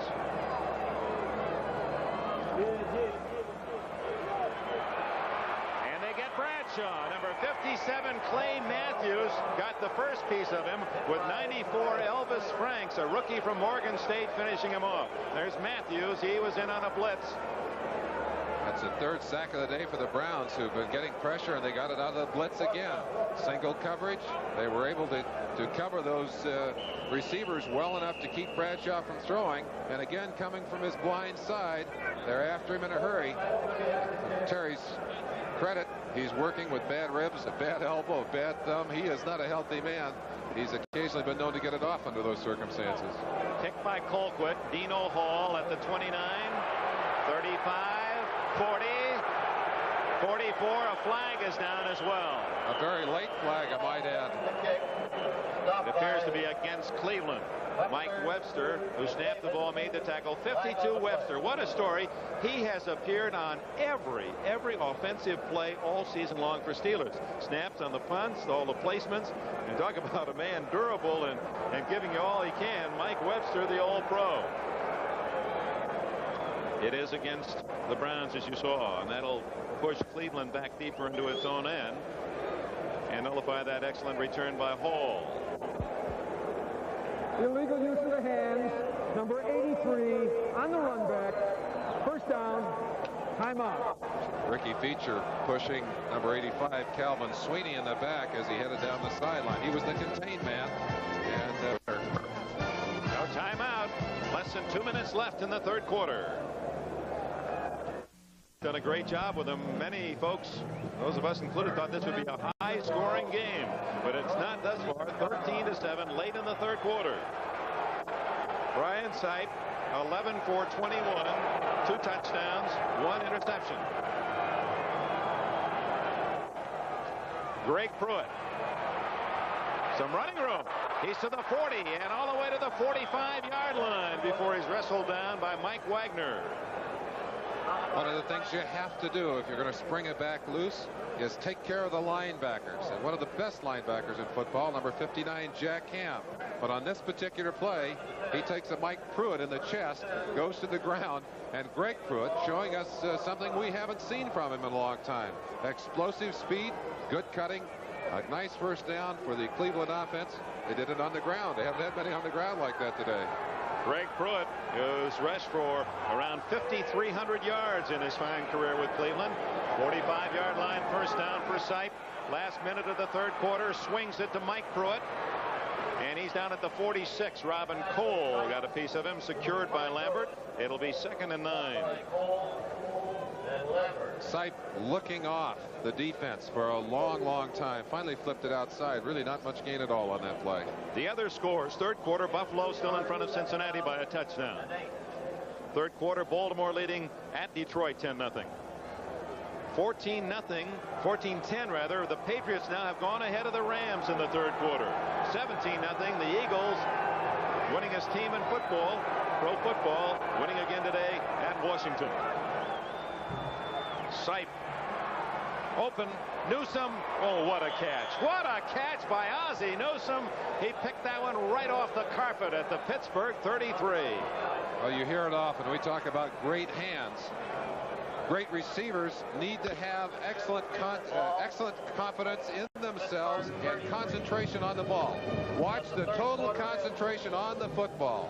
Newsom is thinking of nothing else. Goes down and protects it as he comes to the ground. Imagine being able to cradle that football and take the shock of the ground and still hang on to it.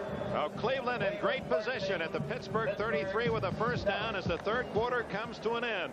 The score 13-7 Browns. We'll be right back after these messages from your local station. As we go to the fourth quarter, the importance of those two men becomes more and more apparent. Don Cockcroft on your left for the Browns, a veteran kicker, and young Matt Barr of the Pittsburgh Steelers. In fact, Cleveland has driven very close to the range of Cockcroft's toe at the 33 of the Pittsburgh Steelers. And with the Browns leading by 6, a field goal on this drive would really put pressure on Pittsburgh. First play of the fourth quarter. Dick Enberg, Merlin Olsen, pleased to join us at Three Rivers Stadium. Sipe going for 6 to Dave Logan, and he almost has it intercepted by Ron Johnson. He was out of bounds anyway. The same kind of alley-oop pass that Logan scored on earlier. This one much longer. As you watched Cockcroft on the sideline, he was lacing on the square-toed kicking shoe. A shoe that separates him from the sidewinders who use a regular shoe since they kick with the inside of the foot or the top of the foot. He, of course, kicking with that square toe, kicking straight on. He's explained that's one of the reasons he thinks that there are more and more soccer-style kickers. You don't have to buy a special shoe when you're a youngster to learn how to kick. You know, that's a good thought. I had never thought of that. Brian Sipe, 2nd and 10 at the 33 of the Steelers. The toss to Mike Pruitt. He's to the 29-yard line, running with authority, but stopped after a short gain. 13-7 Cleveland here in Pittsburgh. Let's go to New York. Dick Enberg at the 29-yard line. 3rd and 7. A big play in this game. Pittsburgh trying to keep Cleveland out of field goal range. Sipe has Rucker right, Logan left. And overshoots Ozzie Newsom, well covered by Donnie Shell. Don Cockcroft comes into the game. He has missed twice today on long attempts, 47 and 46 yards. And this one will be about at that distance. 47 yards about is where they'll mark it, 46 or 47. If he makes it, it will mean the Steelers have to score a touchdown plus. If he misses, Pittsburgh still very much alive early in this fourth quarter. Cockcroft has plenty of range. He hit that last one a little bit low. Let's see if he compensates on this one. 46-yard attempt.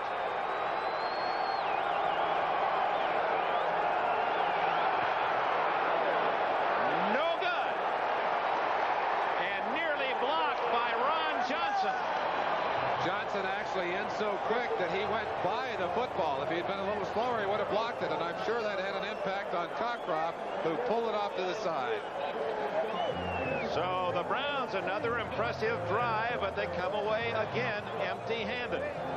With 14 minutes left here in Pittsburgh, Pennsylvania, it's the Browns 13, the Steelers 7. And coordination between snapper, holder, and kicker so critical. The snap is a little wide. You see McDonald had to quickly replace the ball. Cockcroft with pressure from Ron Johnson hit it a little wide left. So Don Cockcroft has missed from 47 once and from 46 twice, but his team, Cleveland, still leads 13-7. Bradshaw, first down play, and completes it. Lynn Swan out at the 45-yard line. Ron Bolton secured the tackle. First down Steelers. We had talked of the danger of blitzing Sipe. Bradshaw, no slouch himself at reading defenses. Saw the blitz coming with Jackson. Knew he had single coverage on his favorite receiver, Swan, and got him the football. Lynn Swan, who in the last 6 years has been in 4 Super Bowls, and prior to that was in 2 Rose Bowls. He's not used to being home during the holidays. And the Steelers, in a must game, find themselves down 13-7. 13 minutes left. First down throw. Bradshaw intercepted by Scott, and he is to the 45-yard line. What a play by Clarence Scott. And he now is the Browns' hero. Intercepted by Scott. Third interception of a Bradshaw pass today, a diving interception. I'm surprised that Scott was able to hang on to that football. Art Modell obviously very happy on the far side. A chance to see a very, very fine defensive play. Scott had read the pass. Bradshaw scrambling for his life a little bit. Gets off to the side, zips the ball, thrown low. Scott dives for it right there. Takes it out of the hands of Grossman. Grossman on his heels.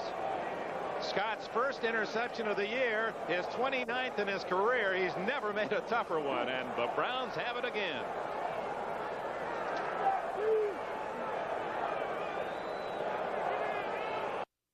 Bradshaw talking with head coach Chuck Noll. Backup quarterback Cliff Stout. Will Noll go to the reserve or stay with the quarterback Bradshaw? 13 minutes left. Browns on the intercept. Have it first down at the 45. Sight to Newsome, incomplete as pressure came in from Tom Beasley, 65. Sight had to unload. 54,563 the sellout attendance at Three Rivers Stadium today, and they've been treated to a tense struggle between these two arch rivals.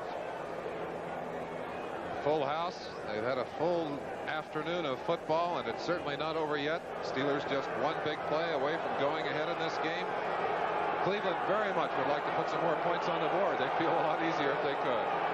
Rucker right, Logan left. Second and 10. Broad, fumble! And I believe the Browns recovered as Pruitt lost the handle going into the line. He recovered his own fumble, able to dive into the legs of the defense and save himself from a crucial error. Both these teams have fumbled the ball a great deal during this season. Pruitt alertly climbing in through all those legs to get his hands back on the ball. But that's not the kind of play you want to see when you're thinking about getting a 3 or a 7 on the board to help you out. J.T. Thomas and Dwayne Woodruff go into the defense for Pittsburgh. 6 defensive backs. Lambert and Cole, 2 linebackers, are out.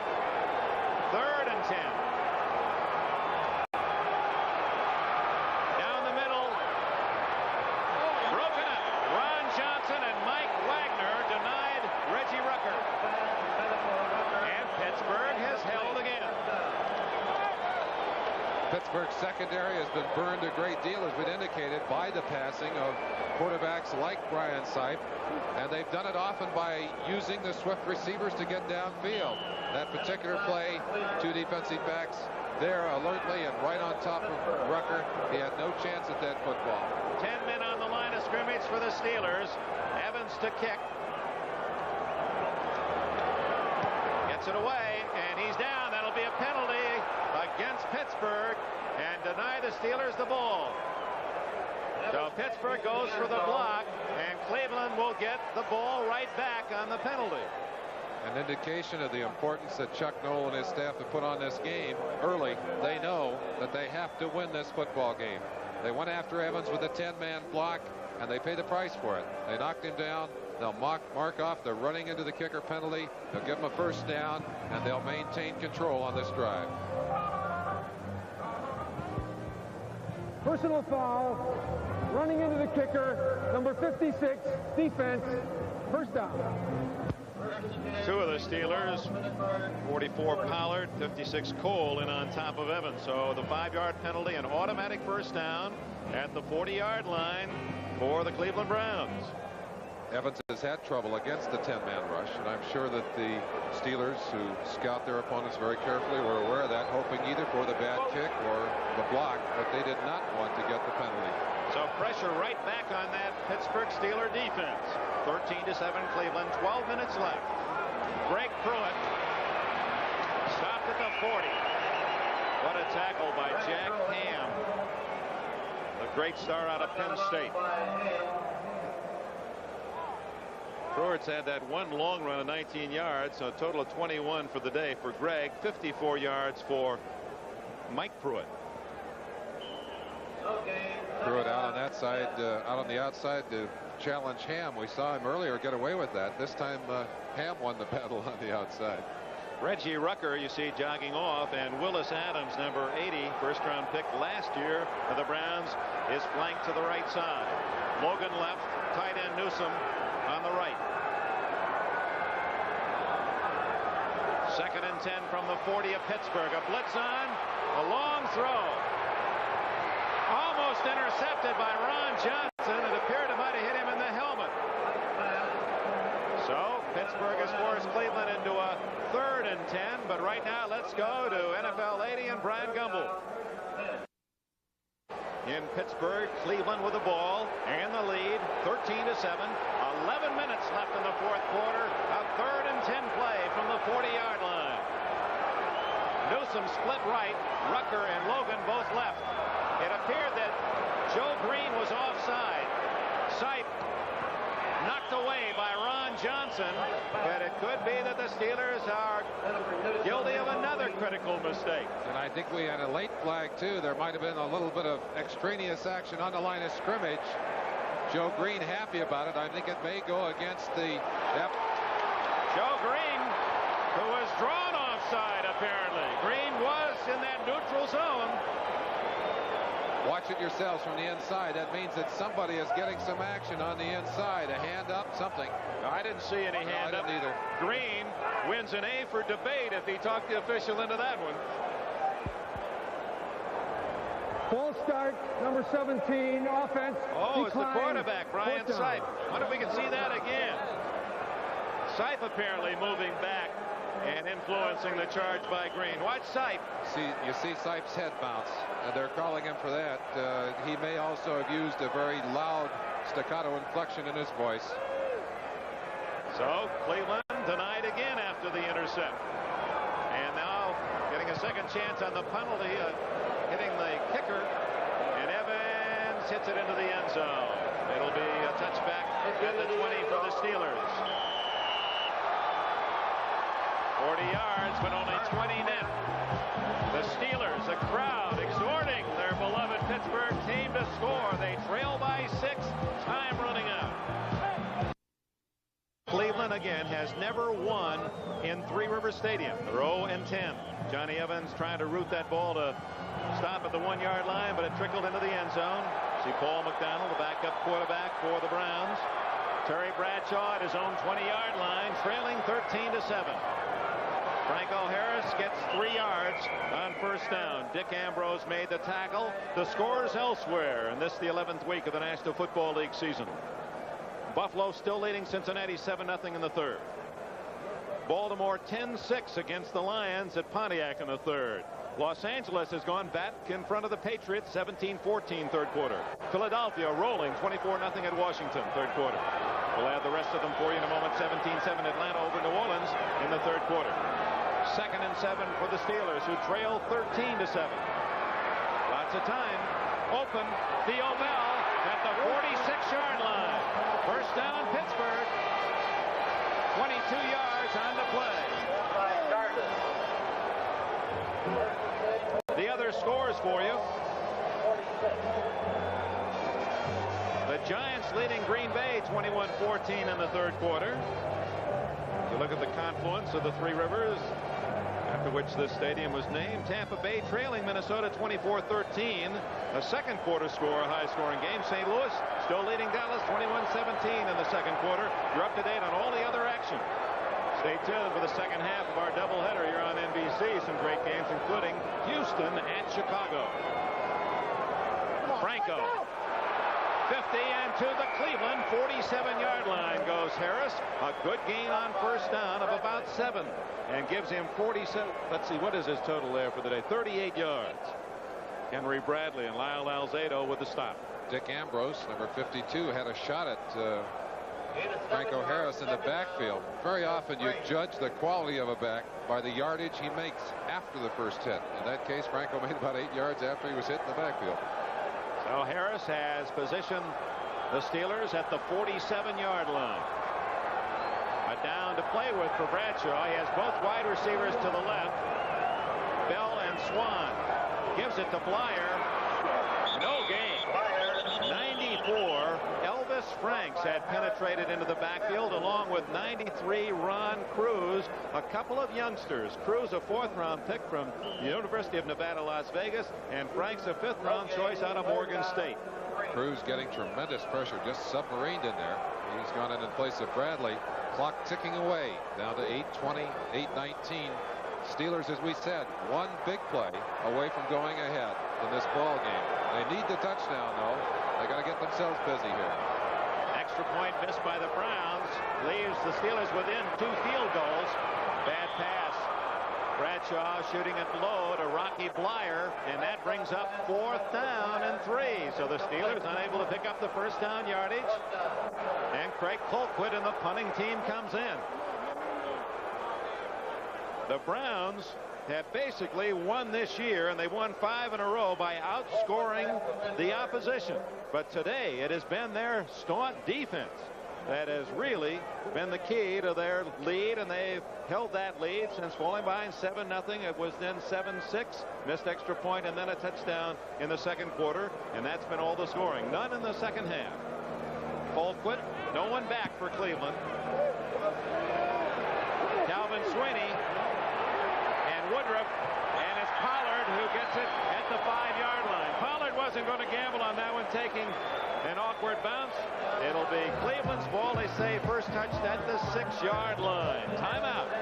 7 minutes, 52 seconds left in the fourth quarter. 13-7 Browns. The Browns 13. The Steelers 7. Cleveland's ball. Call it the 7-yard line after a 41-yard punt by Craig Colquitt. Ryan Sight against the Steelers and a noisy Pittsburgh crowd. From his own end zone, Mike Pruitt to the 12 to 13-yard line. A gain of about 6 for Mike Pruitt, the leading receiver for the Browns this year. Started with 36 today. Let's look at the man in the middle for Pittsburgh. One of the things you like to do defensively is a little bit of window dressing. Lambert back and forth, the concentration obvious there. They did some shifting. He shifts over to the right, back to the left, off quickly into pass protection, and then reacting to the ball being caught in front of him. Comes up, gets his balance, gets a piece of the tackle. Nice work. Larry Cirillo, our producer, Ted Nathanson, our director. You really could feel that play by Lambert. Mike Pruitt feeling that defensive charge of about 4 Steelers. Stopped shy of the 15, bringing up 3rd down and about 3. Really has been a very physical game on the line of scrimmage. You can feel some of those pops up here. Both the defense of the Pittsburgh Steelers and the offense, especially the offensive line of the Cleveland Browns, playing not only emotional football but very physical football. Calvin Hill, number 35, comes into the backfield for Cleveland. He has not caught a pass today, but has 18 this year, many of them in critical 3rd down situations, as this one is. 3rd and 3. Hill dropped the ball, incomplete. He had it for a moment, but his arms were pinned by 59 Jack Ham. We've got an illegal use of hands penalty against Cleveland. I think it's going to be ticketed against Risen. They'll refuse the penalty, forcing the punt. Here's Hill again. Hill, as Sam Retigliano said, when he can't run and he can't catch, he'll still have a place on this team. There's a case of just too many Steelers for him to also wrap up the football. So Pittsburgh is going to get pretty good field position. Theo Bell back at the 47, and to kick it, Evans standing on his goal line. Snap it right into your TV set. Low kick. Bell at the 49, 45, 40, 37, and this crowd is ready to go out of its mind. They're on their feet.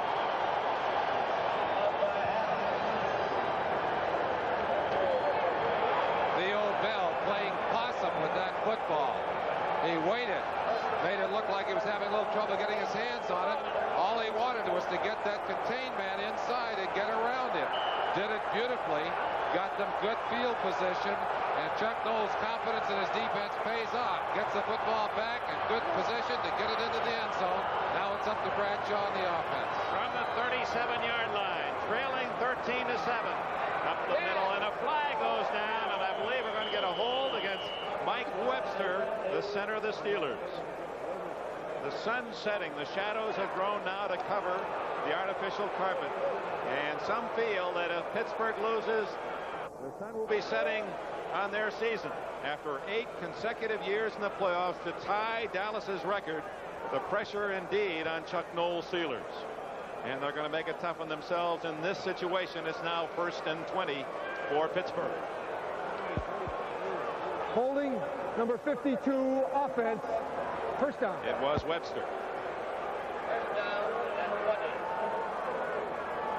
Penalties, not many, but they have come in critical spots. I guess they always do. They always do when they're against you, I'll tell you that.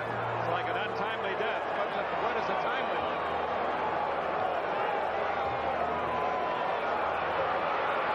Bradshaw dumping to Blyer and complete. Blyer at the 43-yard line. Clay Matthews and Dick Ambrose were out there for Cleveland. 2nd and 20. Three-man rush. Excuse me, Dick. Three-man rush by Cleveland on that play. They were covering everyone deep. Bradshaw, of course, opting to go to his short man, Blyer, who'd swung to the outside, but the ball unable to be caught on that play. Merlin Bradshaw has thrown well, but we have not really seen Bradshaw challenging the Browns deep, have we? He's not really uncorked a long one. I wonder if that's because that thumb and elbow bothering him, or whether that's just the game plan. 4 defensive linemen in for Cleveland. 2nd and 20 play from the 47 of the Browns. Bradshaw over the middle to Swan, complete at the 23.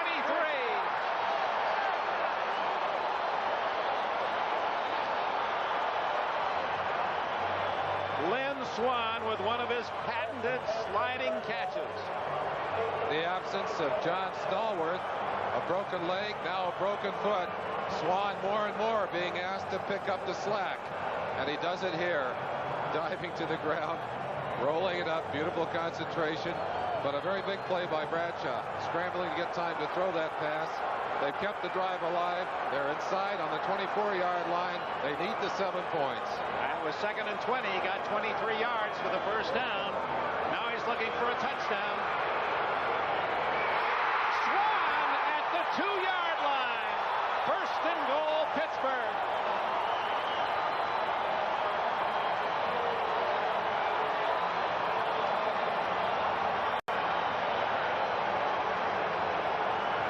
Well, when something works, go right back after it. This pass thrown right on a string, right into the stomach of Lynn Swan. Swan lost his footing a little bit there, or it might have been into the end zone. Watch the footwork here. Just a drive across the middle, a little post pattern. The ball well thrown, and Swanee is down on about the 3-yard line. They're looking into that end zone. They still got to get in there to go ahead. 4.5 minutes remain. Cleveland 13, Pittsburgh 7. 1st and goal inside the 3. Movement in the Steeler line. Harris is in the end zone. Fumbles! Pittsburgh falls on the ball.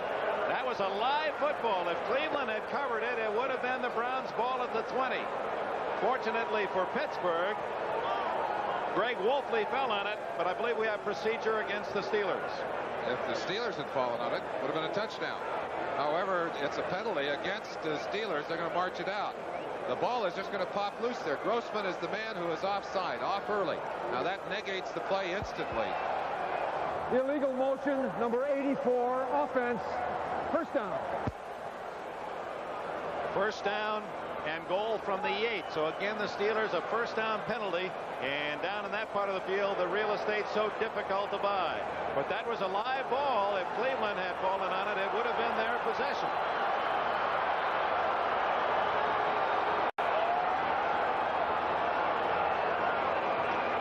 Blyer to the 4.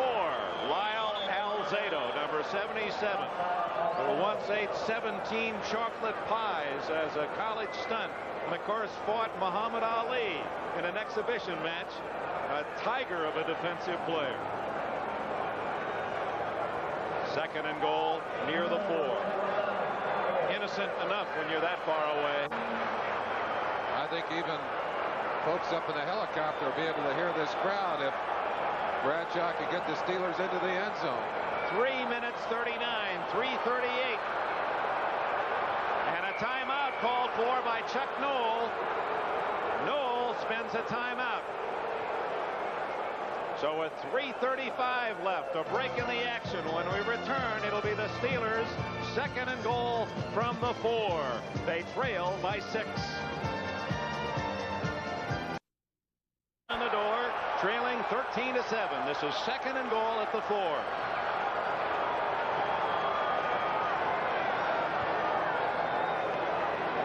Franco. No signal yet for a touchdown. He stopped at the half-foot line. The crowd building in its crescendo, anticipating the touchdown signal, but Harris stopped just short. It'll be third and goal. Chuck Noll had his input on that play. Timeout called. He had a chance to be a part of that signal. You see Bradshaw showing where that ball is. Nose up on the end line. Cleveland's defense literally on their own end zone line. And what a big play this is. Sam Rutigliano perhaps thinking about what happens if they do score. 3 minutes left. Bradshaw to Smith. Right through the hands of Jim Smith, and what an unusual call on 3rd and inches.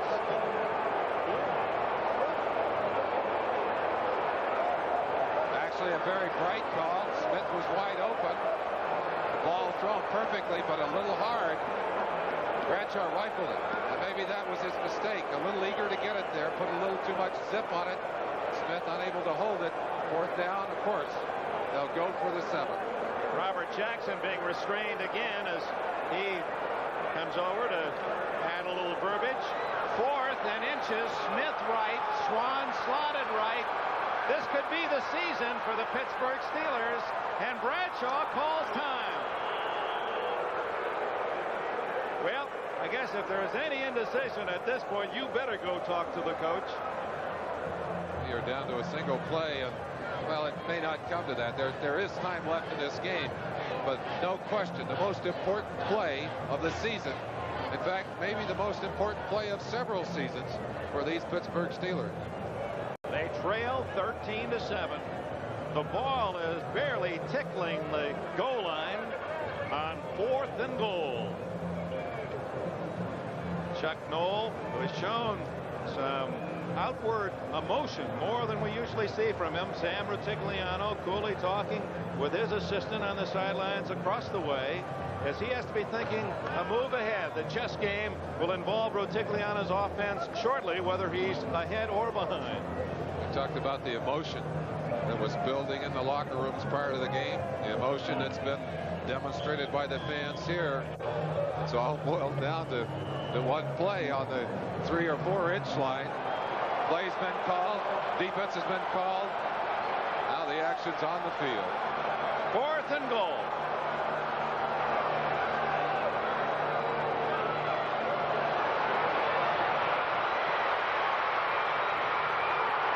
Grossman is stopped at the 3-yard line. So on 3rd and goal and 4th and goal from the inch line, Bradshaw throws twice. Cleveland has the ball. Play called with an option run or pass for Bradshaw. Bradshaw unwilling to test his arm or his leg, turned back the opposite way. Flipped it over to Grossman, but Randy had no chance. Tremendous goal line stand by the Cleveland team. Chuck Noll, just for a moment, hiding his head, expressing his disappointment.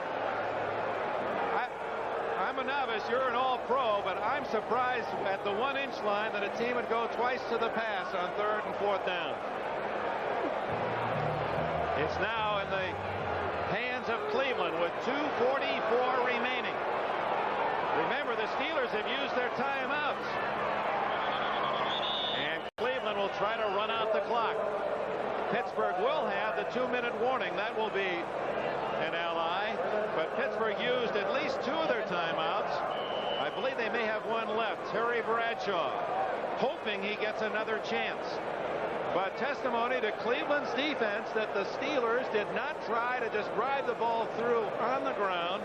They went to 2 pass plays on 3rd and 4th and goal. You saw no hesitating momentarily, thinking maybe we should call a timeout, then realizing what their timeout situation is. They have called timeout, and that is their last. So Pittsburgh, and you hear Chuck Noll saying, all right, as the referee came over to tell him that is your last timeout, coach. They will get a 2-minute timeout. So let's just speculate here. Say the Browns run it. What you would think not long game. That would make it 3rd down. The clock would stop with a 2-minute warning, and the Browns then, unless they get a first down, would have to give Pittsburgh the ball, and the Steelers would have about a minute and a half with no timeouts.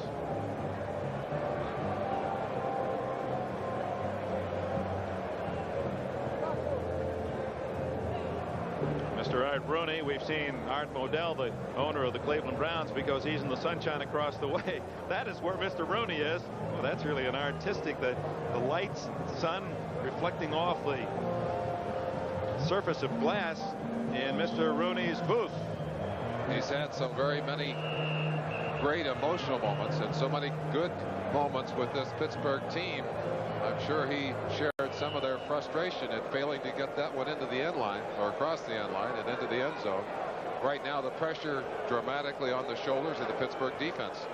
Their objective, shut them down quickly, and then either go for the block on the kick or try and bring it back and get yourself some field position. 2nd and 10. Sight with 2:14 left. Gives to Pruitt. Greg Pruitt stopped at the 4-yard line by Jack Lambert, number 58. The clock ticking down to the 2-minute warning. And there it is. 2 minutes left in the game. No timeouts remaining for the Steelers. 3rd and 9 coming up for Cleveland. 7 in a place where they've never won. Well, you talked about the 3 personalities prior to the game, Merlin Olsen. Brian Sight, that the Steelers had to stop him. They did in some ways, but he threw 2 touchdown passes. You also talked about Jack Lambert. Obviously, he's played brilliantly, and the Steeler defense has been tough. The 3rd man you mentioned was Terry Bradshaw. Bradshaw's had his troubles, and I think the interceptions by Bradshaw and the failure on the goal line speak about a Terry Bradshaw's not playing the way he did to lead them into the playoffs and take them to the Super Bowl championship last year. Sight in his own end zone, and that shows you the gambling instincts of Rutigliano. Rather than staying on the ground where he could have chewed up at least 25-30 more seconds, he threw for a first down, hoping he would catch the Steelers in a situation where they'd get an easy first down and could run out the clock. But now it's 4th down, and Cleveland will have to kick. But boy, there's a lot of things to chew on in this one. By incomplete that pass, it gives the Steelers another 30 seconds. You've got to be thinking maybe safety, maybe intentional safety here. You can't afford to get this one blocked. Maybe you just snap it out of the end line, throw it to your punter, let him get it out of there. They can take the 2 points and then kick it away. Then free kick it from the 20, 13. Yep, that's what they're going to do. And Lauren Taves is the first man to touch him, so I guess Taves, to make it official, will be credited with 2 points and a safety. Good thinking, Merlin. You're on top of that one. Well, you ought to be down there. I think you'd be a heck of a head coach. I don't need those ulcers. Thank you. But now, of course, the pressure shifts in a different way to the offense of the Pittsburgh Steelers. They obviously won't get the kind of field position that they might have gotten from the punt. They won't have a chance to block that punt. An intelligent call by Coach Rutigliano and his staff. They're playing percentage football, gambling football at times, percentage football at times. It's an interesting mixture on the other side of the line. Indeed it is, and mathematically 13-9 really is no worse than 13-7. It's still going to take a touchdown by Pittsburgh to win the game. Chuck Noll has to do a lot of pre-planning. You talk about the 2-minute drill. Well, here's the ultimate test for the Pittsburgh Steelers. They have a minute 51 seconds and no way to stop the clock except by running out of bounds or an incomplete pass. You talked a moment ago about Bradshaw wanting one more chance. He has one more chance, and certainly has a chance still to be the hero of this game. They only need one big play and they're back in, and they need an extra point then to put them ahead. Well, not now. 13-9, and a touchdown would win it for them. But Bradshaw indeed will get another chance. The free kick, a punt by Evans, taken by Bell at the 29, 35, breaks a tackle, 40. He's to the 46-yard line, and the clock stops on change of possession. So 1:44 left here in Pittsburgh. It's 13-9 Cleveland. This one ticking down dramatically in Pittsburgh. The Steelers are 55 yards away from a victory that keeps them very much alive in the AFC Central. But Cleveland in the lead, 13-9. Bradshaw incomplete to Blyer, and those passes to the backs in the flat have not been effective for Pittsburgh all day. Steelers trying to get 3 wide receivers into action on that play.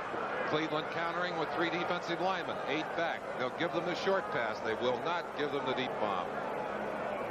Thanks to Barney McKinley, Tim Fogarty, statistician Joe Costanza, Larry Cirillo, Ted Nathanson calling the shots. It's been a game with a playoff tempo. The Cleveland Browns, this is their best record this late in the year since Blanton Collier was the coach in 1969. And they lead 13-9, 2nd and 10. Bradshaw. Complete. Theo Bell at the 30-yard line of Cleveland. Look at the Steelers hustle. They can't afford to huddle. They're right to the line of scrimmage at the 30, a 24-yard pass play. Clock running, 119, 118. Bradshaw, first down play. Over the middle to Swan, intercepted and dropped by 27 Tom Darden, but hold on. There's a flag down at the 20, and it could be against Cleveland, judging by the spot at which the flag was thrown. Back judge coming in to inform his referee, and here's Mark Bright signal. Holding Cleveland. That gives Bradshaw 5 more yards, and will still be operating from first down. And of course, the clock stopped by virtue of the penalty and the incomplete pass. Holding number 21, defense, automatic first down. Oliver Davis, one of the extra defensive backs, guilty of the hold, and how often that happens. You put that man in as the 5th or 6th back, and a flag finds him. Ball is just inside the Cleveland 26. 13-9. The Browns lead the Steelers, and Bradshaw with his last chance trying to pull out a big victory, and the Browns digging in. Bradshaw to Swan, out of bounds at the 1-yard line. Did he go beyond the line of scrimmage? Did Bradshaw pass the line of scrimmage? I think he did. A flag is down. I think they're calling an ineligible receiver downfield. It looked like Penny, number 74, out there to block for Bradshaw. May indeed have been downfield. Bradshaw, you saw him look to the sidelines to try to pick up the marker as he was scrambling upfield to see whether or not indeed he had passed the line of scrimmage. And he may not have, but one of his linemen thought he was going to run. Illegal forward pass. Number 12. He was across the line then. The down counts. 2nd down. Okay. So it's 2nd down plus the penalty, 2nd and 15. Bradshaw had passed the line of scrimmage. Swan's pass out of bounds at the 1-yard line is nullified. Oh my. Clock is ticked down to 1 minute. 2nd, 14. Bradshaw thought he had it. He put it on target to Swan. Swan made a brilliant catch down near the end zone. Would have been first down on the 1-yard line. The veteran from Louisiana Tech in his 11th year, calling on all his resources.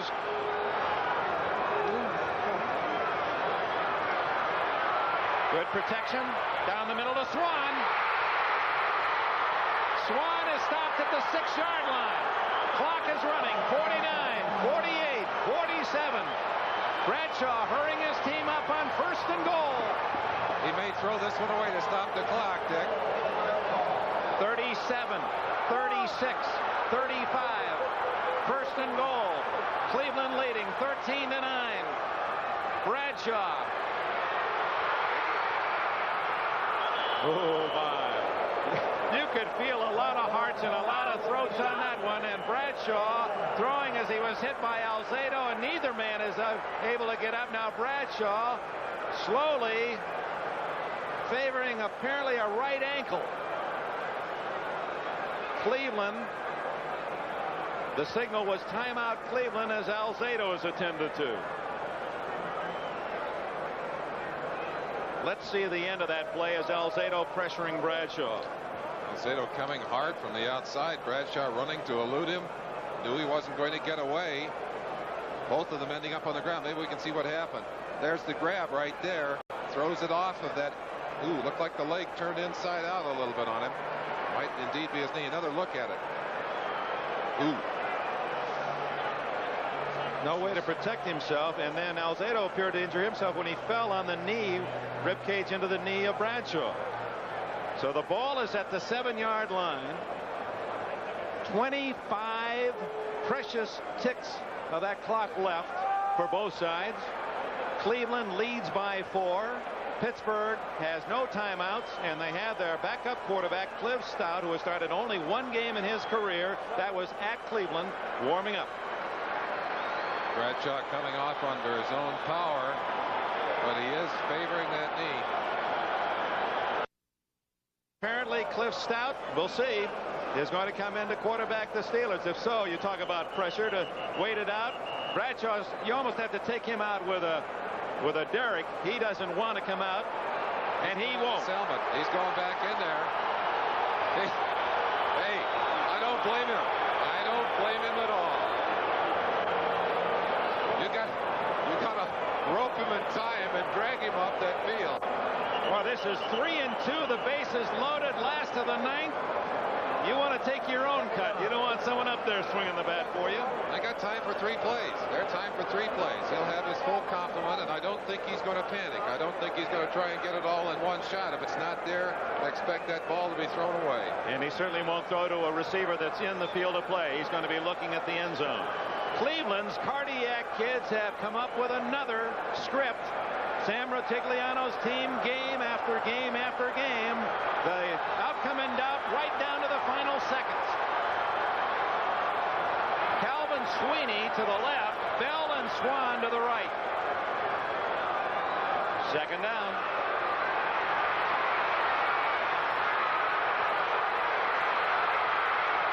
Incomplete, and a flag is down. Theo Bell, the receiver. I believe we have interference against Cleveland. That'll put the ball at the 1-yard line. 17 seconds left.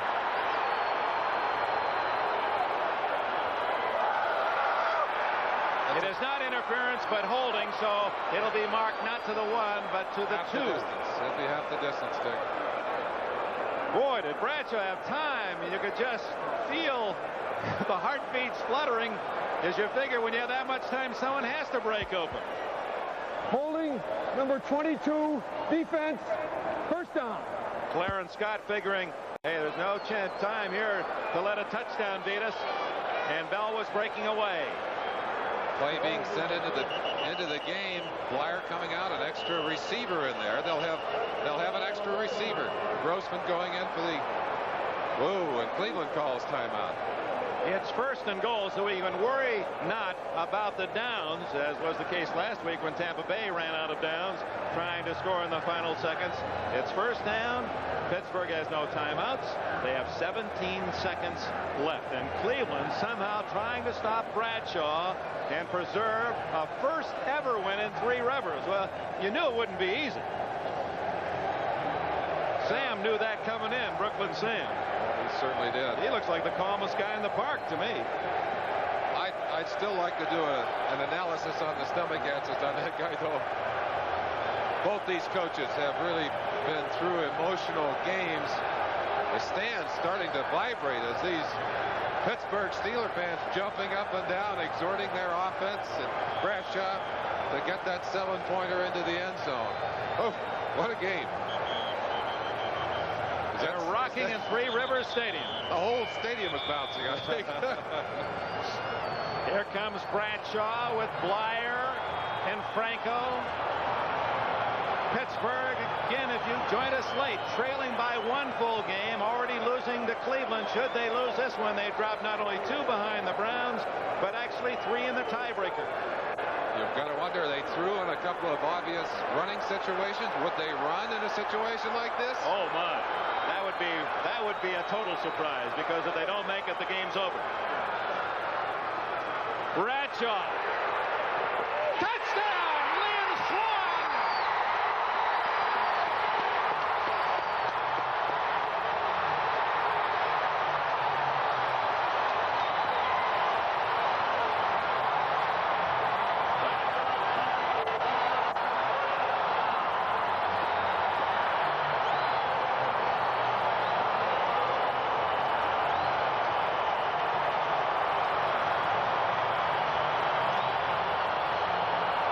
He's caught more than any Steeler receiver, but perhaps never a bigger one.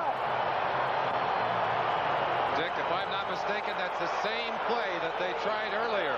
Bradshaw rolling out, but now it all comes down to big wham. Barr tacks on the extra point, so it's 16-13 with 11 seconds left.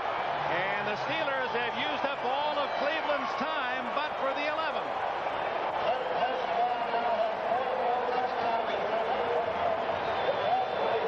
Swan completing a brilliant day. The former star at USC, 9 catches, 139 yards. Bradshaw wanted one more chance. He got it. He made it pay off. He could walk out of this game knowing that he made the big play when it counted. Terribly important for him and terribly important for these Steelers. You said it all early. If they lose this game, the season is gone. They still now have the opportunity to control their destiny. They play against Houston in a few weeks. They've got to continue to play well, but it's in their hands. It's not gone now. Those 2 words really do say a lot, don't they? Pittsburgh Steelers. And they played with steel-like courage today, whipped by their veteran quarterback, Terry Bradshaw.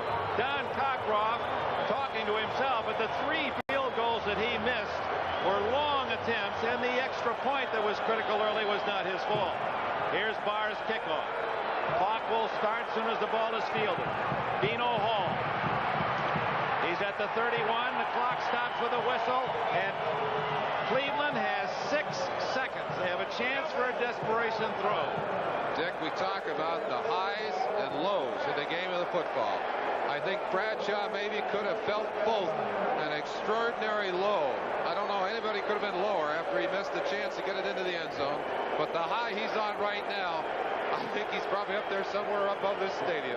He's up there with our helicopter. Cleveland, meanwhile, with victory very much within its clutches, and indeed outplaying Pittsburgh for much of this game, finds itself with only 6 seconds left and losing by 3. In comes Brian Sipe, and Sipe must be thinking one thing: if you'd only given me a little more time. But he doesn't have much in which to play. You've really only got one play, Dick. You've got to throw it far enough to hope for an interference call, and then perhaps a chance to kick the field goal. This play will be way downfield, and Sipe will again hope for the penalty or hope for the completion and maybe a last tick on that clock. The Steelers have their fastest man, Woodruff, way back at his own 35, and it's incomplete. 1 second left. Ozzie Newsome wasn't going to go anywhere with that one anyway. They were hoping to get to Newsome in front of all that coverage, and because Newsome's such a great athlete, hoped that he could get off to a sensational run. Now, this is it unless there's a penalty. Sometimes we set a game and say we expect excitement, we expect emotion, we expect drama. Doesn't always happen. Well, we got more than we bargained for today. And then the whole melodrama of the Terry Bradshaw story, a man who's had some personal highs and lows during the course of this year. They said they've never seen him lower than he was last Sunday and Monday. Then he started to pick up middle of the week. And then today in this game, action has gone from low to a very high. And now it's Brian Sipe, the final play of the game. Greg Pruitt. 40. And wrestled down. The game is over. And attention, doctor, the patient is still alive. The Steelers are back in the race.